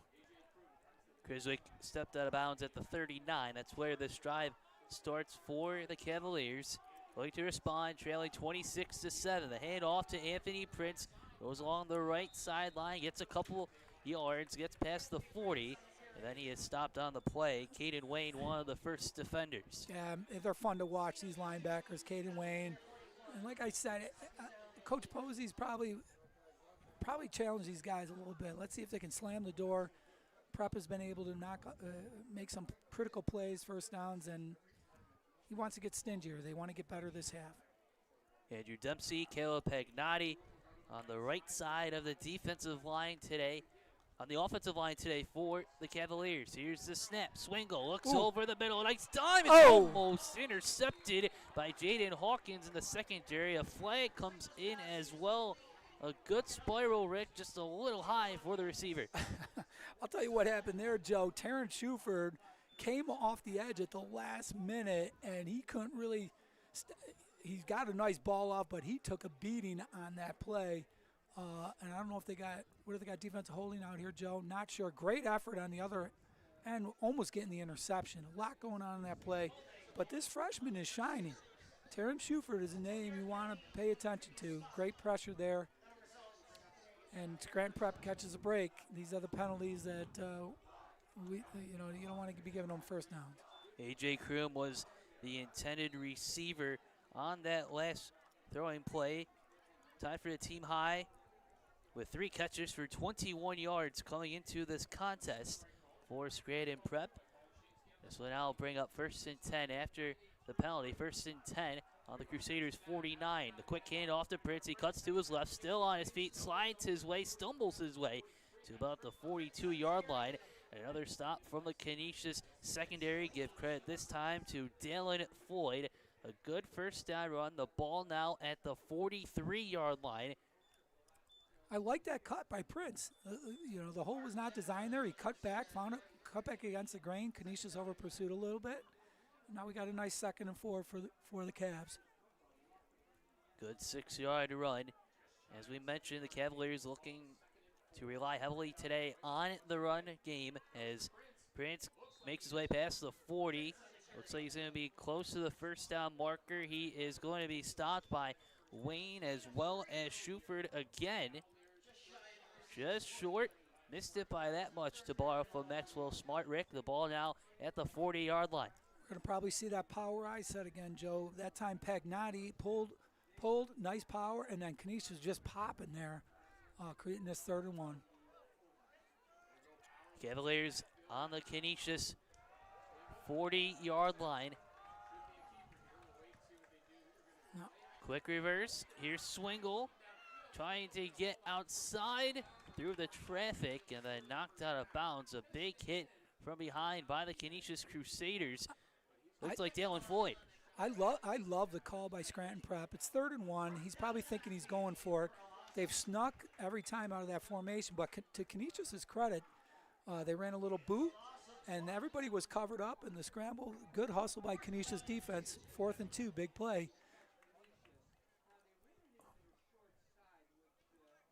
Scranton Prep, couple drives that ended in punts that did get that touchdown pass. Oliver Swingle to Liam Haggerty from around this distance of the field back in half number 1. Here's the handoff to Prince. He goes up the middle, spinning away. He has enough for the first down. Anthony Prince running like he's on fire, continuing to keep this drive going. He runs the ball really hard, and I mean, he's like a normal, really good high school back. I mean, when you see Kimball, he just pops off the page. But this guy's balling. That time they did a little wrap play. Who we talked about earlier, McPartland, tough kid, also pulled up in there. Nice hole, nice first down for the Cavs. Anthony Prince, a junior, 5'9", 190-pound halfback. First and 10 at the Canisius 37. Swingle drops back the pass, looks over the middle. The pass is caught, a low catch and completed at around the 10-yard line. A nice play, another big catch from Liam Haggerty. The Cavaliers are on the move. Excellent. I love this quarterback. That was some poise. They come out old school I formation, so you think it's a run play. Boot him out, gets his feet underneath him, and throws a dime right over the middle, and they are in business again, Joe. 27-yard pass play.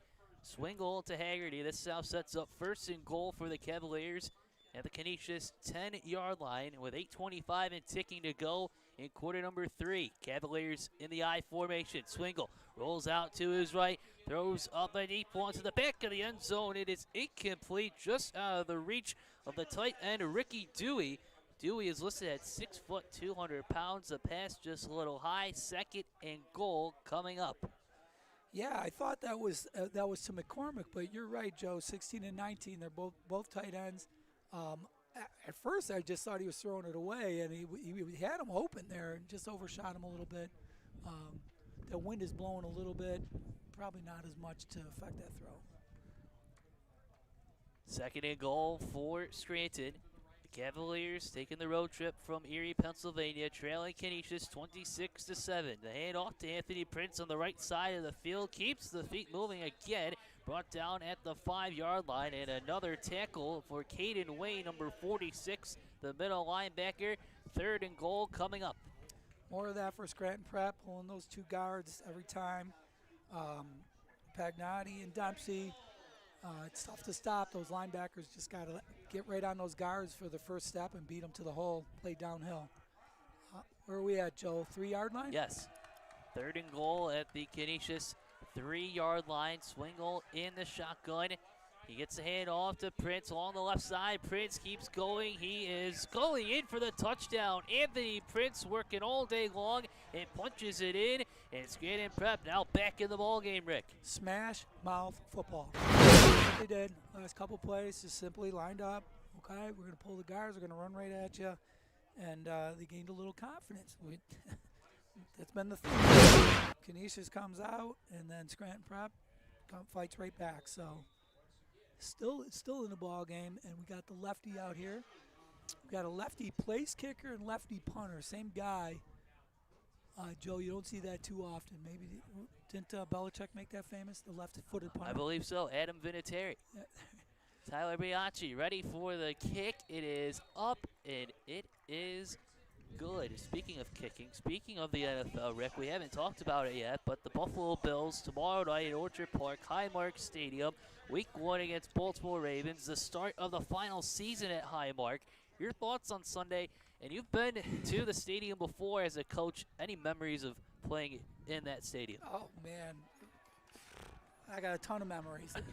I had season tickets for all those Super Bowl years, Joe, as a young man. I still call it Rich Stadium. I actually went to a game last year with my buddies, had a blast. It's going to be a great game. I mean, these quarterbacks, Lamar Jackson, Josh Allen, you got to be kidding me. And I have so much confidence in the Bills. What could go wrong? But early season loss, won't kill me. But of course, we want to see the Bills win. Are you going? I will not. You probably have. I wish I could. You're probably working tomorrow. Yes. I wish I could, though. Yeah. But I guess because not everyone had the opportunity to go through the tunnels as a coach with NT, that big run in 2009. What's it like when you're down there on that sideline? Well, it's just really exciting because, there's only, 32 teams in the NFL, 32 cities. and we're lucky enough in Buffalo to play for that. The kids go over there. The Bills have been so good to Western New York football. They used to have a 7-on-7 passing league there. It's a blast, and there's nothing like it for the kids.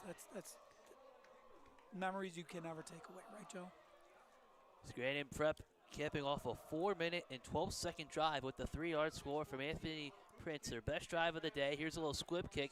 Tracked down by the up man, Jaden Hawkins. He gets stopped at the Canisius 48-yard line. Both teams having a great start on the field for their drives. Yes, you know, and there was that kick again. Look where they're getting the ball, Joe. But what are you going to do, kick it deep? But this Jalen Hawkins, number 8 in our roster, we talked about it earlier. We had the tragedy of Kevon Walker last year, number 1, and Coach Krasansky, Jaden Clark last year as a senior wore number 1 in honor of him. This year, Amir Hernandez was named to wear the number 1. Coach Krasansky announced it after practice on Friday.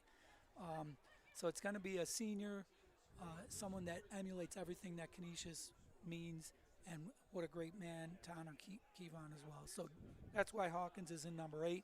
He wanted a cool single-digit number anyways. So here we go, Joe. Great honor indeed from the Canisius football staff. Here is the handoff, then a pump fake, then Brusco over the middle, throws it deep. It is incomplete, looking for Noah Harrison, the former Albion Purple Eagle and a junior. Canisius wasting a little time on the drive, going deep. I'll tell you, Brusco looks confident back there. That time he just missed him. And Harrison is the real deal. Coach Krasansky went out of his way to compliment him. The young man is really, he comes in from Albion every day for Canisius education, for an opportunity, and he's taken advantage of it.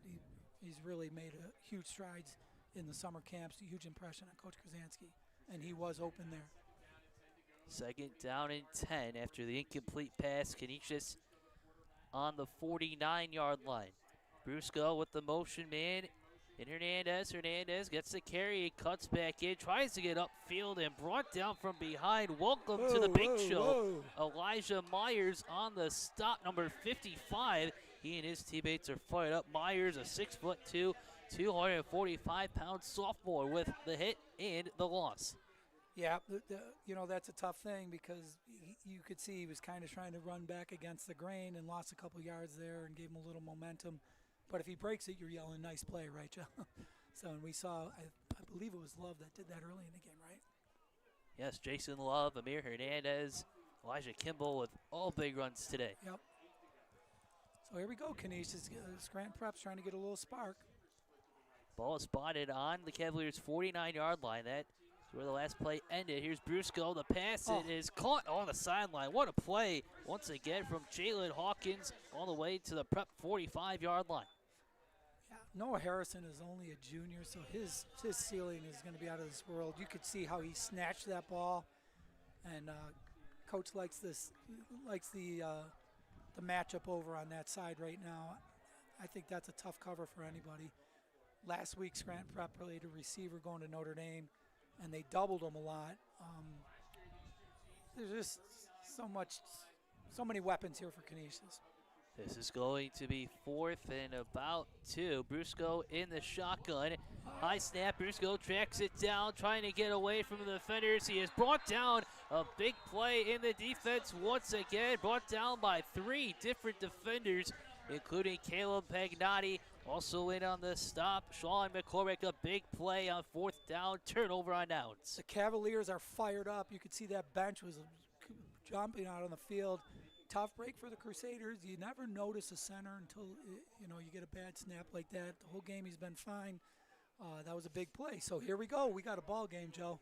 It is 26-14. Canisius in front. Scranton Prep got a 3-yard score after a 4-minute and 12-second drive to start their time with possession in half number 2. I think we're going to see some Anthony Prince.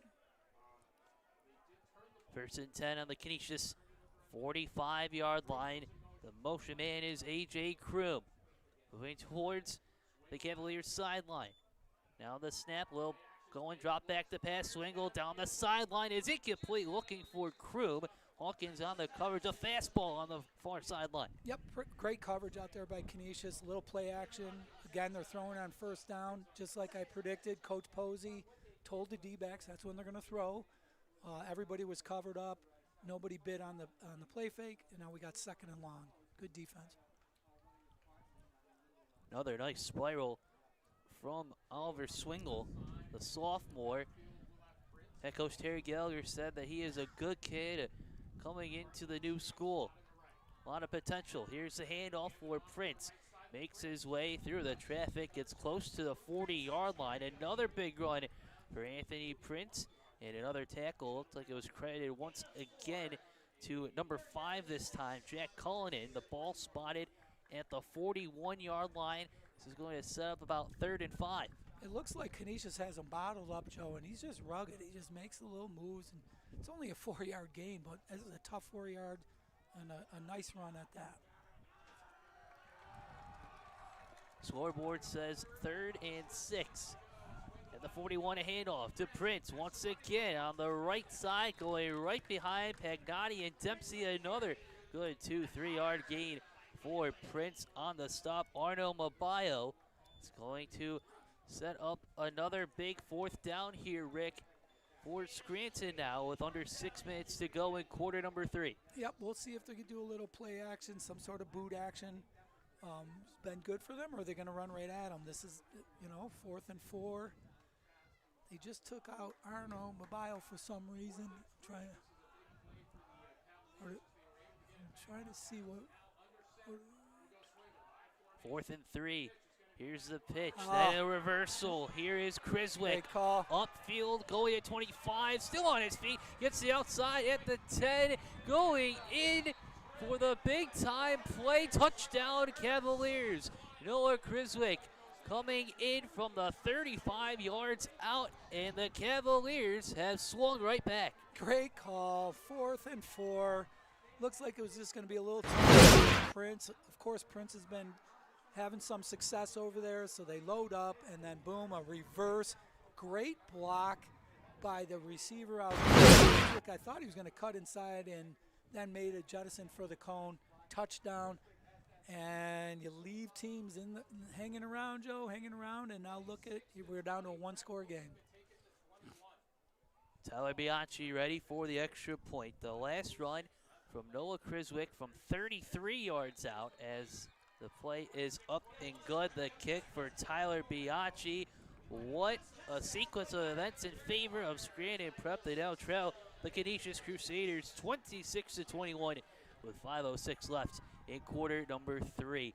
Rick, there's been a turning of the tables. How did we get to this point? Just like we said, right now they're playing smash mouth. They're running it right at them. They're not scared. Canisius flexed a little bit.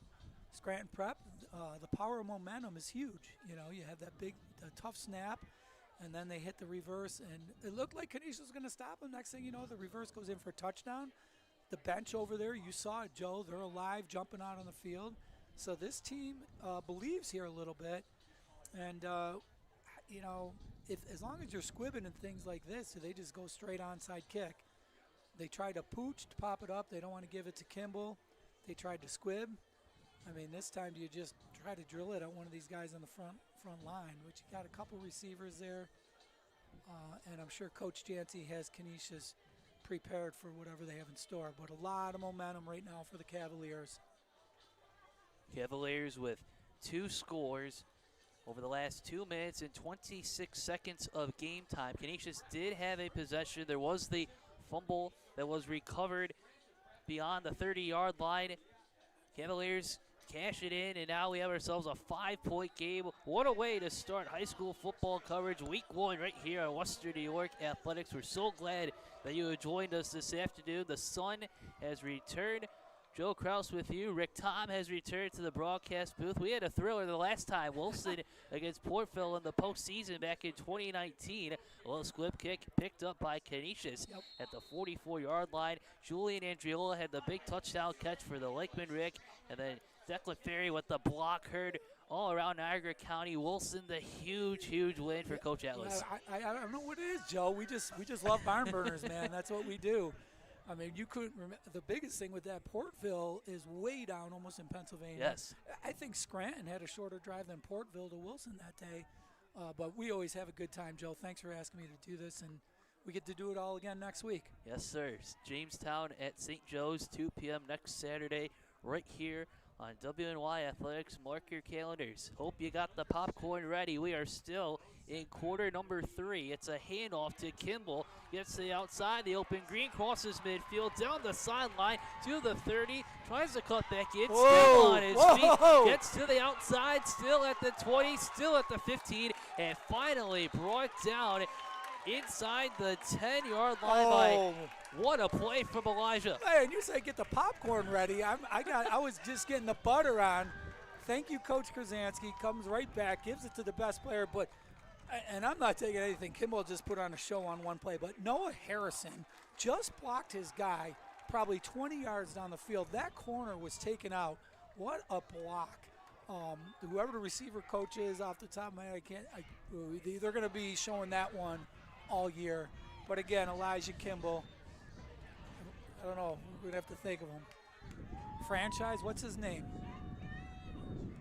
First down at the 12. Couple big runs up the middle. I believe it might be Paul Wood Sr., the receiver, coach? You're talking about Canisius, Yeah. I think it's Paul Woods. Coach Woods, phenomenal person, phenomenal coach. He's the backbone of that program for years. Coach Krasansky is lucky to have him, and he says so. Second down play coming up. Ball spotted at the 11-yard line. Second and goal. Canisius going to call the 2nd and 8 from the 11. Brusco in the shotgun. Brusco with the handoff. Goes Hernandez. Hernandez cuts in for the touchdown. Amir Hernandez with his 2nd score of the night. Canisius stretches out its lead. Well, he's wearing that number 1 jersey. Again, great cuts in the hole. Had a nice little hole. That offensive line carved it out, and then the rest was him. I think he was untouched again. Up in there. A lot of weapons, Joe. So just like that, Scranton Prep all fired up. They think they're back in the game. Canisius says, wait a minute here. Wait a minute. You guys aren't ready for that yet. Not on our field. But still a lot of game left to play. Timeout called by Canisius. We have 3:41 to go in this third quarter. Our timeout brought to you by our friends at Damon University. Amir Hernandez, one of the nice players, a nice mix and match that Canisius has had on offense to start the new season. Hernandez with his 2nd score of the day. First one from 8 yards out in the first quarter, then a moment ago from 11 yards out. What is it, Rick, about Amir specifically that he just fits in so nice with Kimball? Because he has the speed, but he also has that strength as well. Yeah, I know they're very, very similar plays, and it's just another change of speed, right? And it's almost like the defense relaxes. Thank God, Zero's out of the game. We can breathe and just play normal defense, and then you got another kid that's just going to come in and one hit just like that. So there's so much that you have to worry about with this Canisius offense. Coach Krasansky is going to go for 2 here, it appears.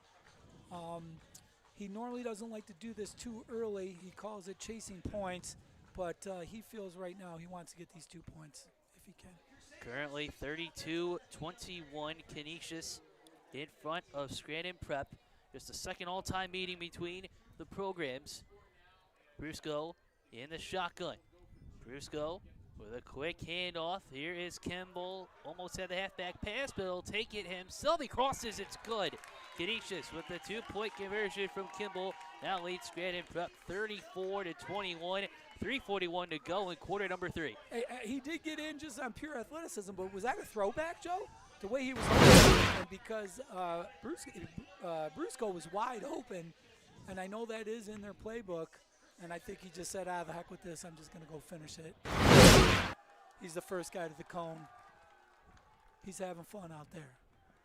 The Blue Crew, all in their jersey day, a lot of Buffalo Bills jerseys in the Blue Crew. They appreciate the effort. It's a lot of fun.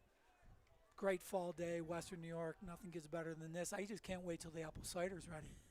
That's Absolutely. The foliage is just going a little, I came up from Olean this morning. It's just starting to turn a little bit through Ellicottville. Some apple cider, those nice donuts. What are those donuts? The cinnamon sugar ones? You Yep, like those? yep. Let's go. Maybe a campfire. The fall is back here, Western New York. We had a great summer as well with the weather, just the heat every single day. It was beautiful. Well, yes, I do not live here for 95-degree weather, but I would take it. I'm not complaining. Phenomenal summer. It's the best of Buffalo for sure. The only month I have is April. I don't like April. Here is the kick, taking a couple bounces in front of Noah Criswick. He recovers, makes his way up to the 20-yard line, through the traffic, gets to the 30, still on his feet, and brought down behind the 40-yard line. Canisius with the special teams tackle coming from Max Miranda, the junior linebacker from Buffalo. Scranton Prep taking the field, trailing by 11. Great run by Criswick. They had him bottled up. Coach Shanty prides himself on these special teams. They've been excellent for Canisius. And just, you had two guys jumping out of the lane. Criswick had a little shake and got the sideline. Great return. And they have a good field position here. And one thing we've learned through this game, they're going to fight back. Scranton Prep now trailing by double digits once again in the I formation from the 40. A quick handoff to Prince and a couple big stops. Check that. Braden McPartland on the carry, number 14. Able to get a few yards. We haven't said his name a lot today, Rick, but he's a big presence for what the Cavaliers are trying to do moving forward. Yeah, tough kid. I mean, sure, his older brother, I'm sure, gave him some beatings growing up. You know about that with your brother, I'm sure. But, he hasn't had a lot of touches.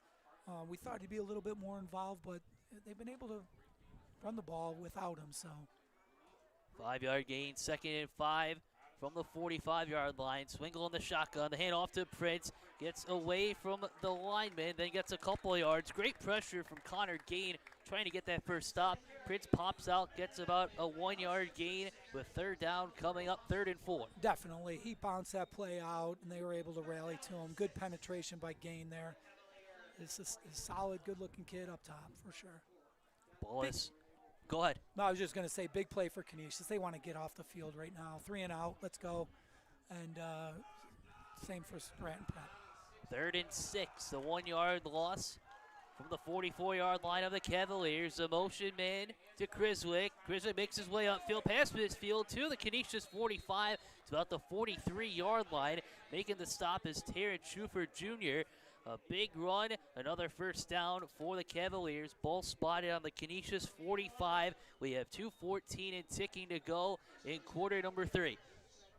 That was Criswick again. Yes. Unbelievable. That kid's got some getting up. And the biggest thing there, Joe, the way he tackled it and held on to the football was also tough. Big 1st down for Scranton Prep. Swingle in the shotgun. Trips to the left. Swingle drops back to pass. He throws over the middle. The pass is caught. What a catch from A.J. Kroom to the 25-yard line. Another pass play of over 20 yards.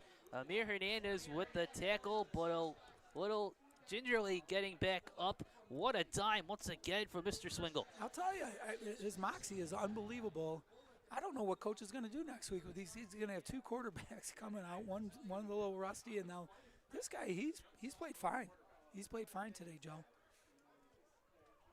Gain of 20 yards after the pass play. 1st and 10 on the Canisius 25-yard line.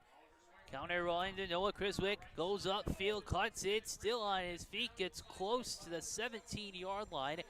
Another big burst of speed from Criswick, listed at 5'9", 165 pounds. He's like a little pinball out there. Coach Gallagher, that was the first athlete. He said we got some athletic kids.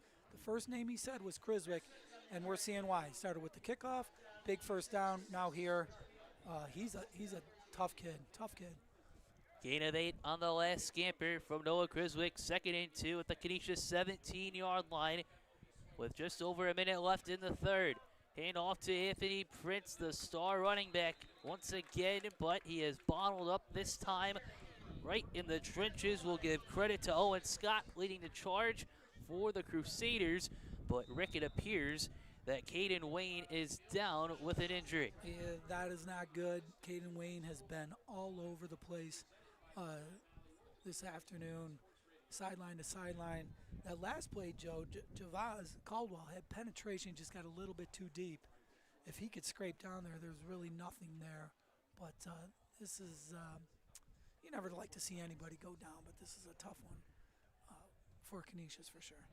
We'll keep this here. We have 45 seconds left in the third quarter. Some other games going on in Western New York. Franklinville, Ellicottville against CSP. That was a 1:30 start.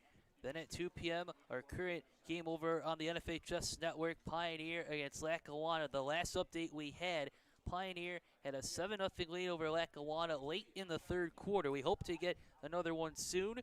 Frewsburg takes on Cleveland Hill. Southwestern against Cleveland Hill. That's a big-time matchup indeed, as well as Kenmore West, Lockport, and Bennett, Niagara Falls. Be sure to visit our website, WNYAthletics.com. Be sure to visit the Section 6 football webpage to get all the latest scores as well. It does appear, Rick, that Caden Wayne is okay. Yep. We're about to continue on. It is third down coming up. We're going to call this 3rd and 1 at the 16-yard line. Scranton Prep trailing 34-21.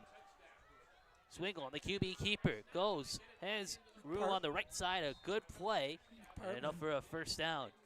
That was McPartland right on cue, just like you said, Joe. That time they put him full backfield.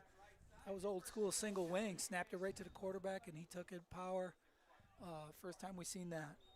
It's good to see Wayne back in there. He just needed a little water, I think, till it might be a little bit warm out. Wanted to catch his breath. We're going to get the quarter to talk about it. And Coach Posey's going to get the quarter to get his defense straightened out here. This is big. This is big.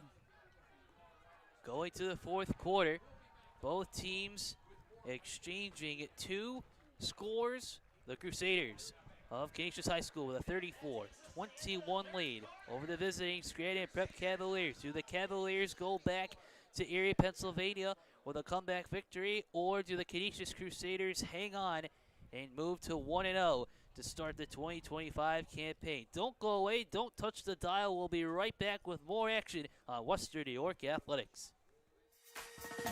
Build your next connection. Earn your next internship. Crush your next goal. What will you do next?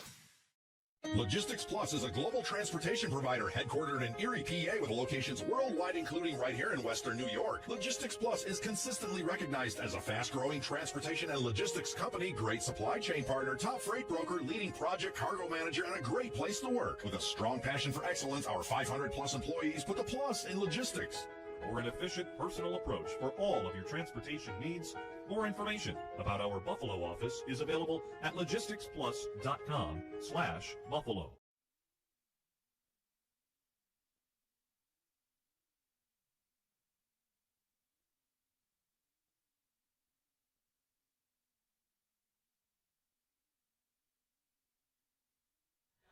Start of the fourth quarter. Scranton Prep going into the red zone once again. Joe Kraus, Rick Tom, our producer Tanner Saunders, Mike Goodberry, our camera operator. This is Western New York Athletics, and it's a QB keeper to Brady McPartland. He gets a couple yards, and then about 2-3 yards on the run, and then Terrence Shuford with the stop. 2nd and goal, I believe, coming up now for Scranton Prep. Yep, and Coach Gallagher is going to be happy with the red zone performance this week. He said in week 1, they were 0 for 3 going into the red zone and barely lost their home the first game of the season. So he's going to be happy with their progress. See if Canisius is going to bow their neck here. Scranton Prep's had success down here. It was a 14-10 loss against Valley View in week 1. It's on to the ground game. Anthony Prince with a yard or 2 on the run. 14-10 loss in week 1 to Valley View. Then a 45-13 defeat to Loyola Blakefield, Maryland. Scranton Prep looking to get the first win of the season before taking the bus ride home back to Erie, Pennsylvania. We talked to a couple fans coming in. It was under a 4-hour ride going along Binghamton and Cortland to get here today here in West Seneca. Yeah, that was a big play by Mobile. We're seeing some emotion down here. Let's see who wants it more, really, Joe. That's what it comes down to inside the 10. 3rd and goal inside the 5, early stages of the 4th. Swingle Takes it himself. Gain. Ripped down from behind. Connor Gain with the stop. 4th down coming up. Excellent play. Linebackers were flowing. Canisius had everything covered up there, so this could potentially be a big stop for Canisius. Gaines made a couple nice plays here, Joe. Just he's like a quiet assassin, you know, unbeknownst. And then if there's a big play to be made, he's stepped up. Connor Gaines, 6'3", 220-pound defensive end from Houston, Texas. Here is 4th and goal. The ball is spotted at the 13-yard line. Cavaliers looking to stay in this contest, trailing by 13 at the moment. Trips to the left. Swingle takes the snap, looks over, it is incomplete, looking for the receiver, Liam Haggerty. It is a turnover on downs. What a play, what a sequence. Big stop for Canisius, big stop. They needed that. I think that's Coach Pope out there. He's fired up. These guys are fired up. And Coach Gallagher on the flip side is going to be red zone woes, right? And big play for Canisius because this game has been teetering. That score there puts them back in it. So what has Coach Krasinski done at this stage? Who's going to get it right now, Joe? Just steady the game here. Is 0 in there? He is in the backfield. He is on the left hip. Elijah Kimball with 2 touchdowns. And Amir Hernandez with 2 rushing scores today. Brusco in the shotgun. High snap. Brusco gets a quick handoff. Looking to pop out is Kimball. He gets about 4 yards on the play. Brandon Farmer is on the tackle. Kimball is stopped at the 16-yard line. A high snap. Brusco with the heads-up play. And you saw something different from Kimball there. He put his head down. You know, he put his face mask right in the pile there and moved it a little bit. That time, Coach Krasinski went unbalanced, and that created an advantage on this side. And then, like I said, Kimball got a couple extra yards just on pure determination. 6-yard gain. We'll call this 2nd and 4 at the Crusaders' 18-yard line. Brusco in the shotgun.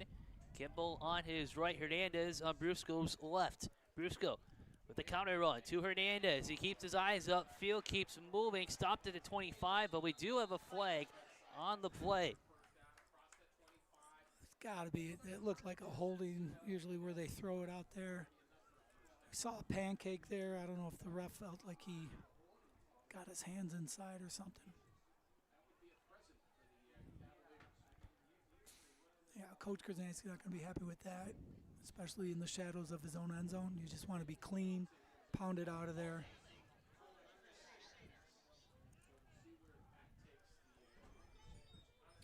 But just like you said, Joe, there's that little 1-2 punch. Make a flash fake to Elijah, come back. Keeps the defense on their toes for sure.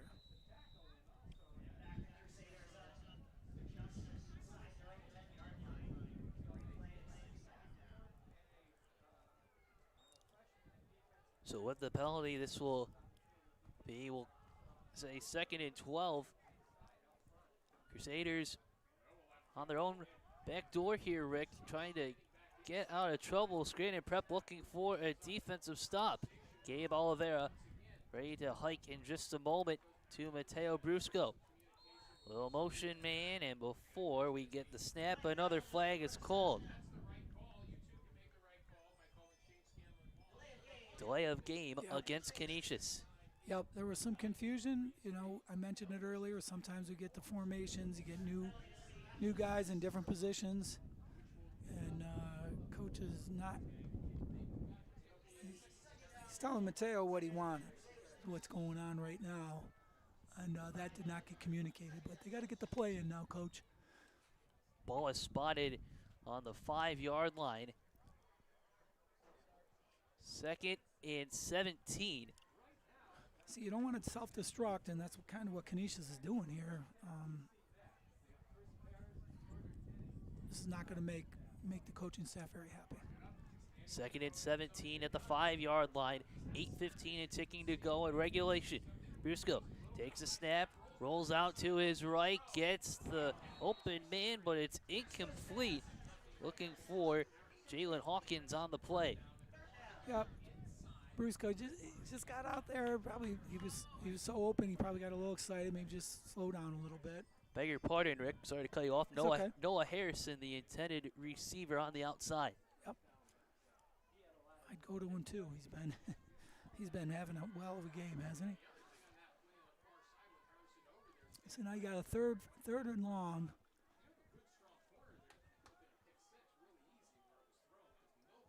Third and 17 at the Canisius 5-yard line.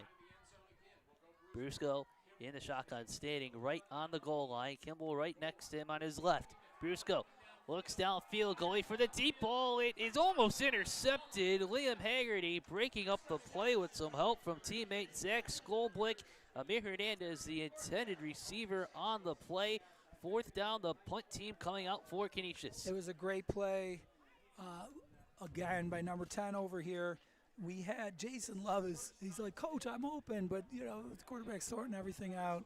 And then Haggerty comes over and breaks it up. So, tough penalties, man. Tough penalties, and now Scranton Prep is going to be in decent field position here. Liam Haggerty had the touchdown catch way back in the first half. Then he just breaks up a play in the secondary. He's a really nice two-way player for the Cavaliers. Fourth down coming up. 8:01 remaining. Here is the punt from Lucas Bonilla. Takes a wobbly turn, bounces at the 25-yard line, and Scranton Prep's offense takes over already with 2 scores in the second half. Great field position to punch one in. They're going to have to move it a little bit, Joe, with the time coming down. So I know Coach Krasansky does not like to punt, but in that situation, you just had to. It was third and fourth and forever, and you're backed up, and tough breaks. Oliver Swingle and the offense taking over at the Crusaders' 25-yard line. Swingle in the shotgun. Swingle looks towards his right. A short pass. It is complete to Brady McPartland. He moves upstream, stopped inside the 20-yard line. Caden Wayne grabs him around the ankles. That's the first screen we've seen, and that was McPartland. And you could see he's a tough runner heading up there. So Scranton Prep, they're in business. Canisius had the big stop last time. They're going to need another one right here. Gain of 9 on the play. Second and 1 at the Canisius 16-yard line. High formation. Hand off to Prince. He goes up the middle, cuts to the outside, spins to his right, and taking him down at the 10-yard line is Jalen Hawkins. Another 5-6-yard gain for Anthony Prince. Yep, high formation, old school counter. That was a big tackle right there because he had pay dirt in front of him. So inside the 10 or right at the 10, right where we just were. Who wants it more, Joe? Last time Canisius got it. Now Scranton Prep. We'll see what's up their sleeve. Under 7 minutes to play regulation time. Swingle in the shotgun. 2 receivers to the left. And off to Prince instead. He gets about 1 yard if he got past the line of scrimmage. A quick stop from Shuford. Second down coming up. And Caldwell, don't forget. Yes. That's a sandwich, big man. He's a tough guy, like we said at the outset. He imposes his will, and the freshman's having a heck of a day.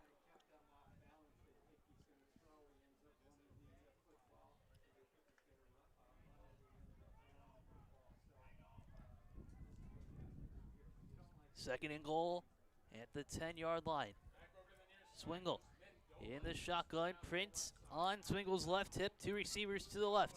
The handoff. Prince moves towards his right. Prince keeping the feet moving. He's brought down at about the 8-yard line. Another tackle by Jalen Hawkins.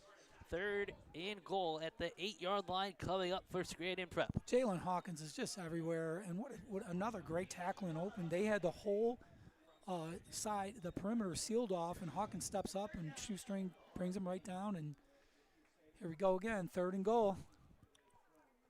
Canisius looking for a stop, trying to get off the field. Scranton Prep looking for a third touchdown score out of halftime. The Cavaliers trail 20-7.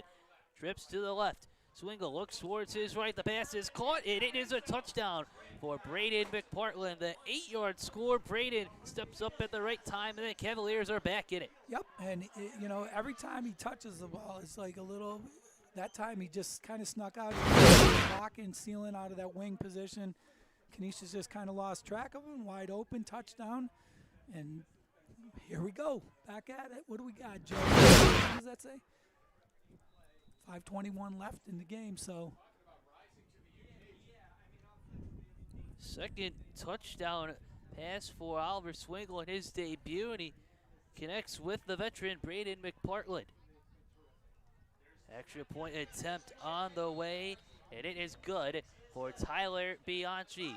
Man, oh man, this is a good one, Rick. Canisius now leads Scranton Prep 34-28.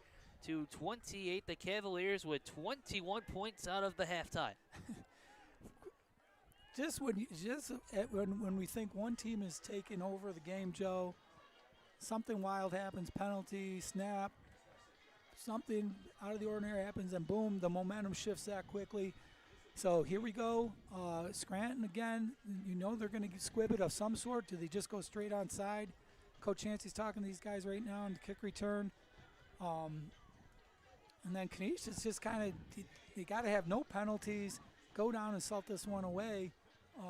But Scranton Prep is not going that easily, as we've seen over and over. Braden McPartland came into today's contest with just 2 catches for 36 yards and 1 touchdown reception on the season. That is his second touchdown catch of the year. Now 34-28. Once again, a reminder tomorrow on Western New York Athletics, some JUCO football action out at Williamsville South High School. The Cats of Erie Community College welcome in Stevens Tech. Kickoff is at 2 p.m. You can catch all the action right here on Western New York Athletics. Tyler Bianchi has had a heck of a day kicking and punting. Ready for the biggest kick of the young season for the Cavaliers, who trail Canisius 34-28. The Blue Crew quiet as a pin drop at the moment. Here is Bianchi. Onside kick taken. A bounce ball is loose at the 49-yard line. A big skirmish. Interesting play. And Canisius did recover the onside kick. Wow, that was a close one. You kind of felt that one coming. It has to go 10 yards, which it did not. But once the Canisius guy jumps up to touch it, then it's a live ball. Canisius ball, we are expecting them to go tackle to tackle here, Joe, but nothing we predict. Not everything is going to come out the way we expect, especially week 1, right? Absolutely. And another quick update, another thriller. Pioneer takes down Lackawanna 7-0. The Steelers were stopped on the 5-yard line as the clock expired. Pioneer moves to 1-0. First and 10 at the Scranton Prep 46-yard line. Here is Kimball. Stopped. The line of scrimmage was a 48. He gets to the 46 and then brought down by Farmer. A couple of yards on the play. The clock ticks, just over 5 minutes to go.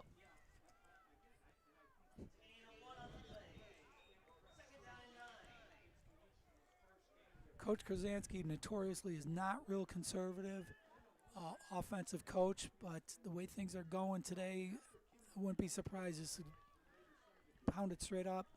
We'll see what he's thinking in a minute. Second and 9 at the 47-yard line of Scranton Prep. Mateo Brusco in the shotgun.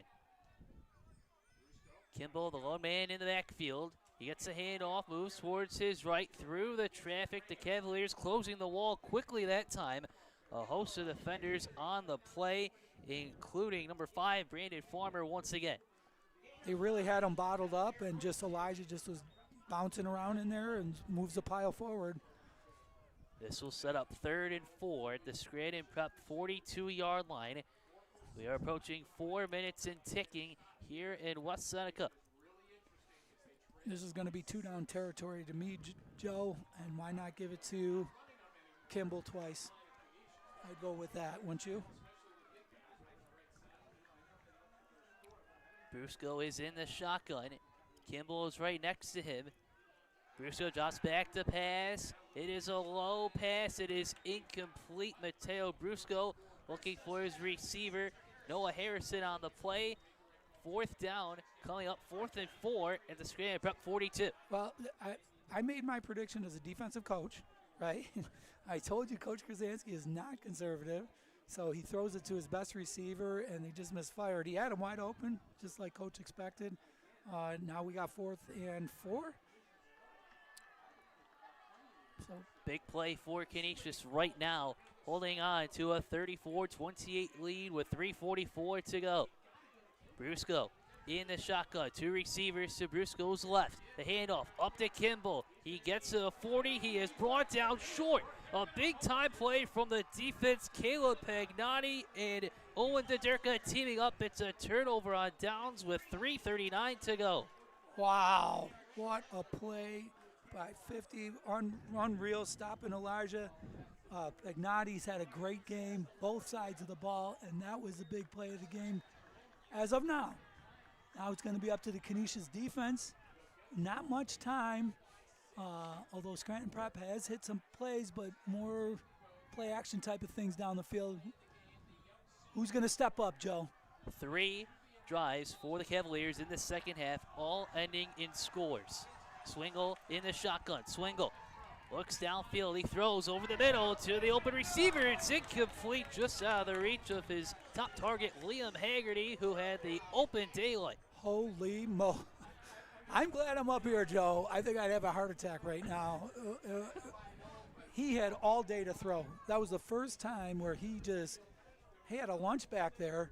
And how did he get that open? Coach Pope is finding out right now. Coach Posey, they know, and they'll get that corrected. But tick-tock, you got 3:29, 2nd and long. Swingle in the shotgun, 2nd and 10 on the Cavaliers 40. Prince in the backfield, 2 receivers to the right. Swingle looks to his left, the pass complete. McPartland, the pass is incomplete. A big hit from Elijah Kimball stepping in on the defense. Why not? Why not? It's winning time right now, Joe, so you get your best athletes out of there. You could see he knows how to play defense as well. What a hit. That's been McPartland, who's been kind of a thorn in Canisius' defensive side the last couple series here. 3rd and long. 3:21 to go in the 4th quarter. Scranton Prep trailing Canisius 34-28, 3rd and 10 on the 40. Cavaliers looking to keep this drive going. McPartland down on your screen. Here's Swingle through the pressure. Back down at the line behind the line of scrimmage. Call it a sack for Terrence Schufer Jr. 33 has had a day. What a freshman coming out party for him. That time they brought an extra man. Pocket immediately collapsed. It was just a matter of who's going to get the sack or not, Joe. Game is not over, my man. 4th down. 4th and 16 on the 34-yard line. The Cavaliers have to get exactly to midfield to get the next first down. Swingle in the shotgun.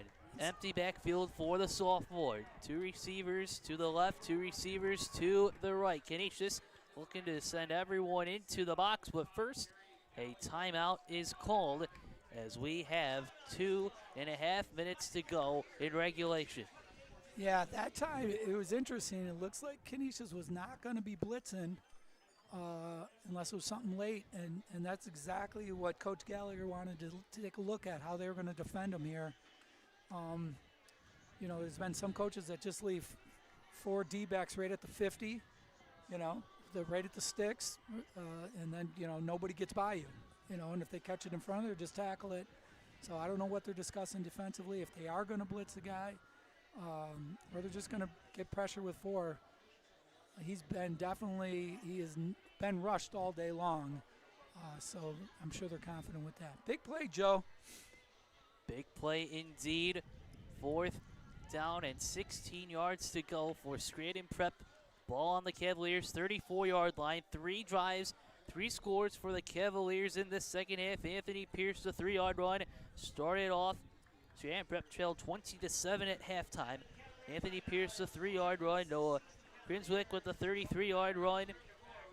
And then Oliver Swingle, a second passing touchdown to Braden McPartland from 8 yards out. 34-28, Canisius in front, the season opener, the opening weekend of high school football in Western New York. On Western New York Athletics, Joe Kraus, Rick Tom, and the gang with you in West Seneca. Swingle takes a snap, looks towards his left, the pass is up, it is complete, a big catch into Canisius territory by Liam Haggerty. It is Hernandez with the stop, a first down for the Cavaliers. Liam Haggerty, man, he's had a day as well. Canisius must have been in some sort of zone because Elijah Kimball lined up on him as cornerback to start with, passed him off to the middle of the field, found a seam, throws it on the money. What a gutsy throw.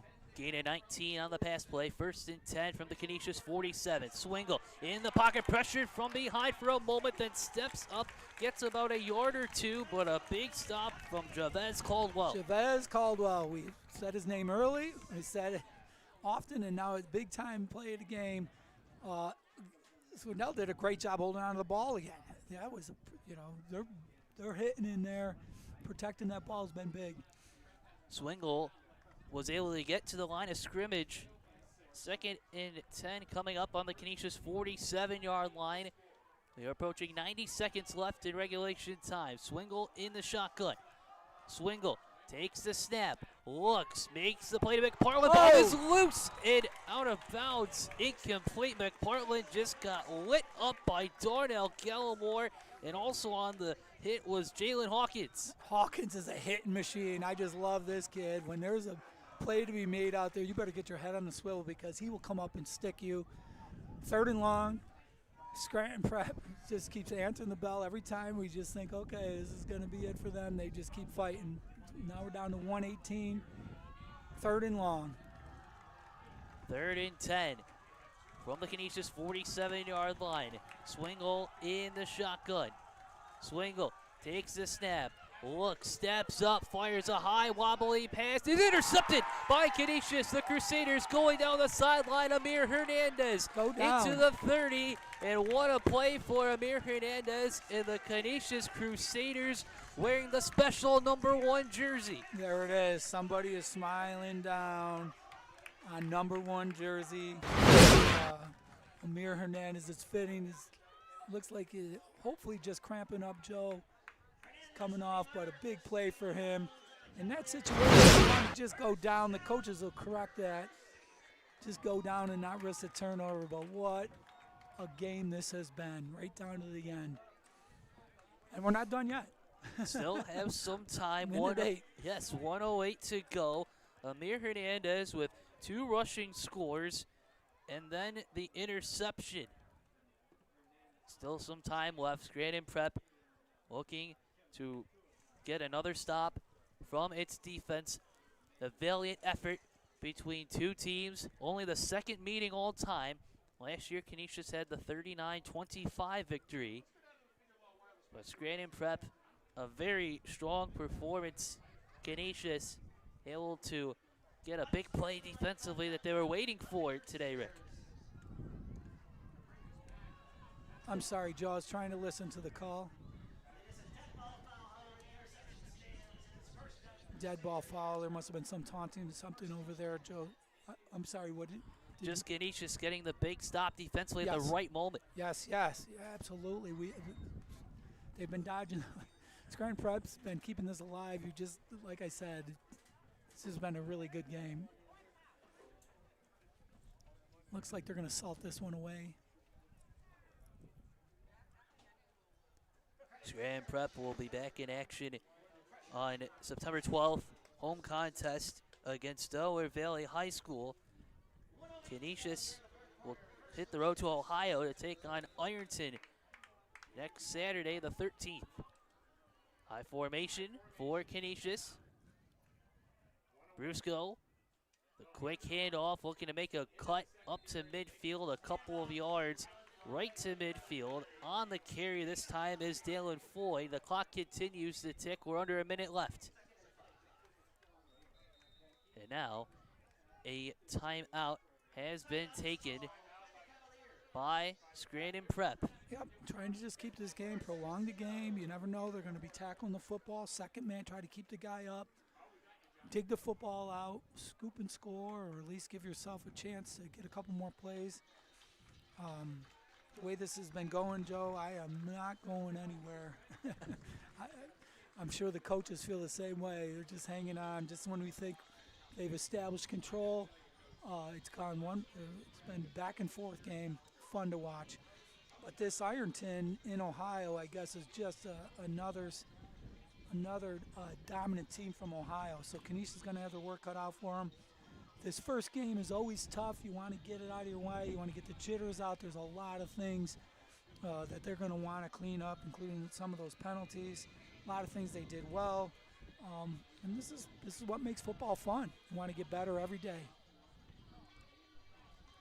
And we've seen Scranton Prep get better from last week to this week, and they're going to make another jump getting some of their guys healthy as well. 2nd and 5 at the Canisius 49-yard line. 54 seconds and ticking. Kimball pops out to the outside, still on his feet, down the sideline. Cuts back in from the 20, and he is into the end zone for another touchdown. Elijah Kimball from 44 yards out. Another big run. We do have a flag. But there is a flag. Good eyes, Coach Tom.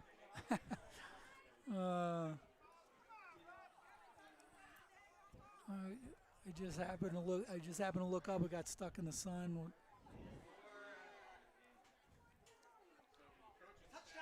So the touchdown is good for Elijah Kimball from 44 yards out. 3rd of the day, 53rd of his career. So it's another unsportsmanlike. I don't know what happened. It's not going to go over too much.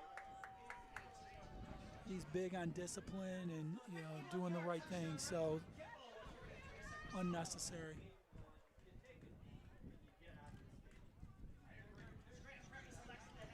Beg your pardon, it was from 54 yards the last run for Kimball. Nonetheless, doesn't matter where he is getting the ball from, he gets another touchdown.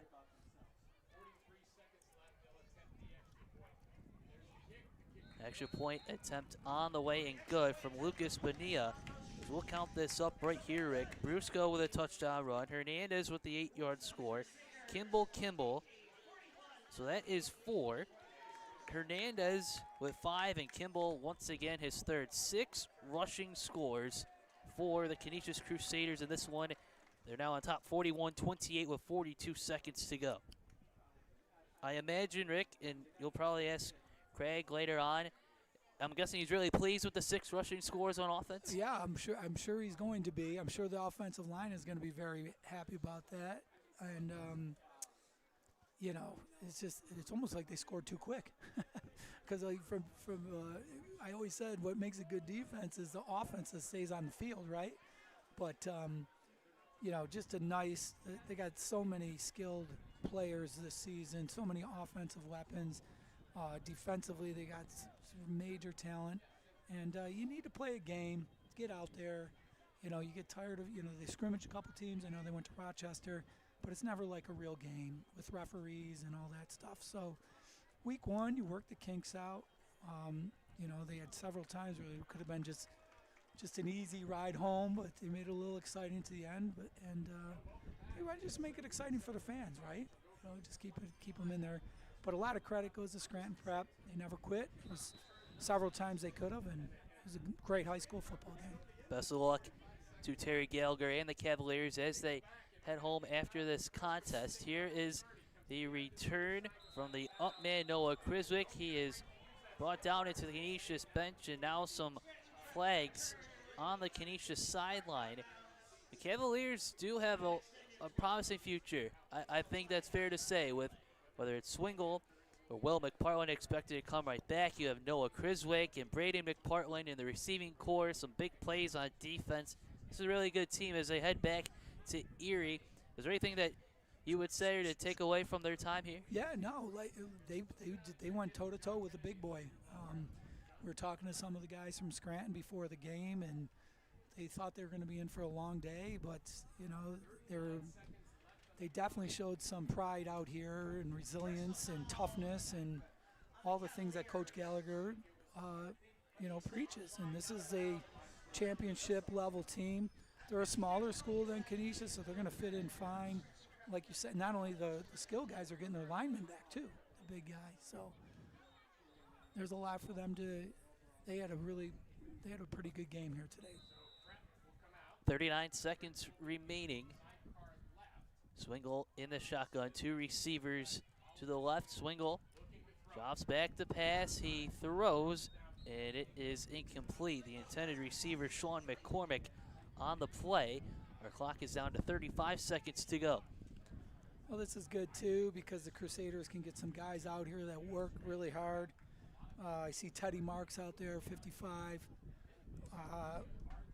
Max Miranda, 41. These guys show up to practice every day. It's nice to get them out there and playing and getting some time. I'm sure Coach Krasansky would have liked to get some of these guys in earlier, but it's a tight ball game. Swingle in the shotgun.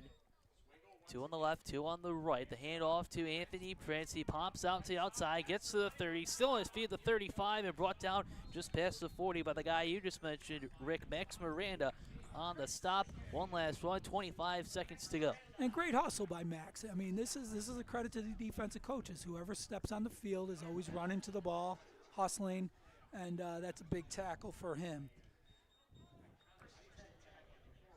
Alex Nikotenko's checking in for his first time out here today.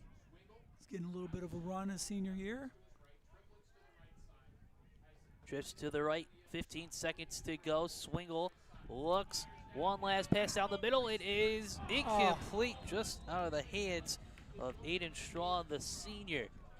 Oh. Joe, do not let anybody run behind you, right? 5 seconds left.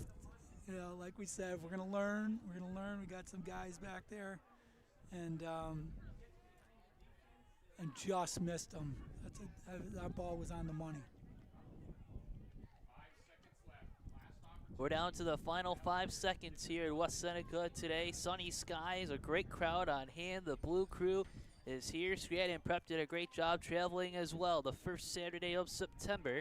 As Anthony Prince pops up, keeps moving upfield, cuts back to the 40, to the 30, still on his feet, spins to his right, not going down. Great effort from Anthony Prince on the final play of the game as Canisius, in a close one, gets past Scranton Prep by a score of 41-28. Mateo Brusco with a rushing score.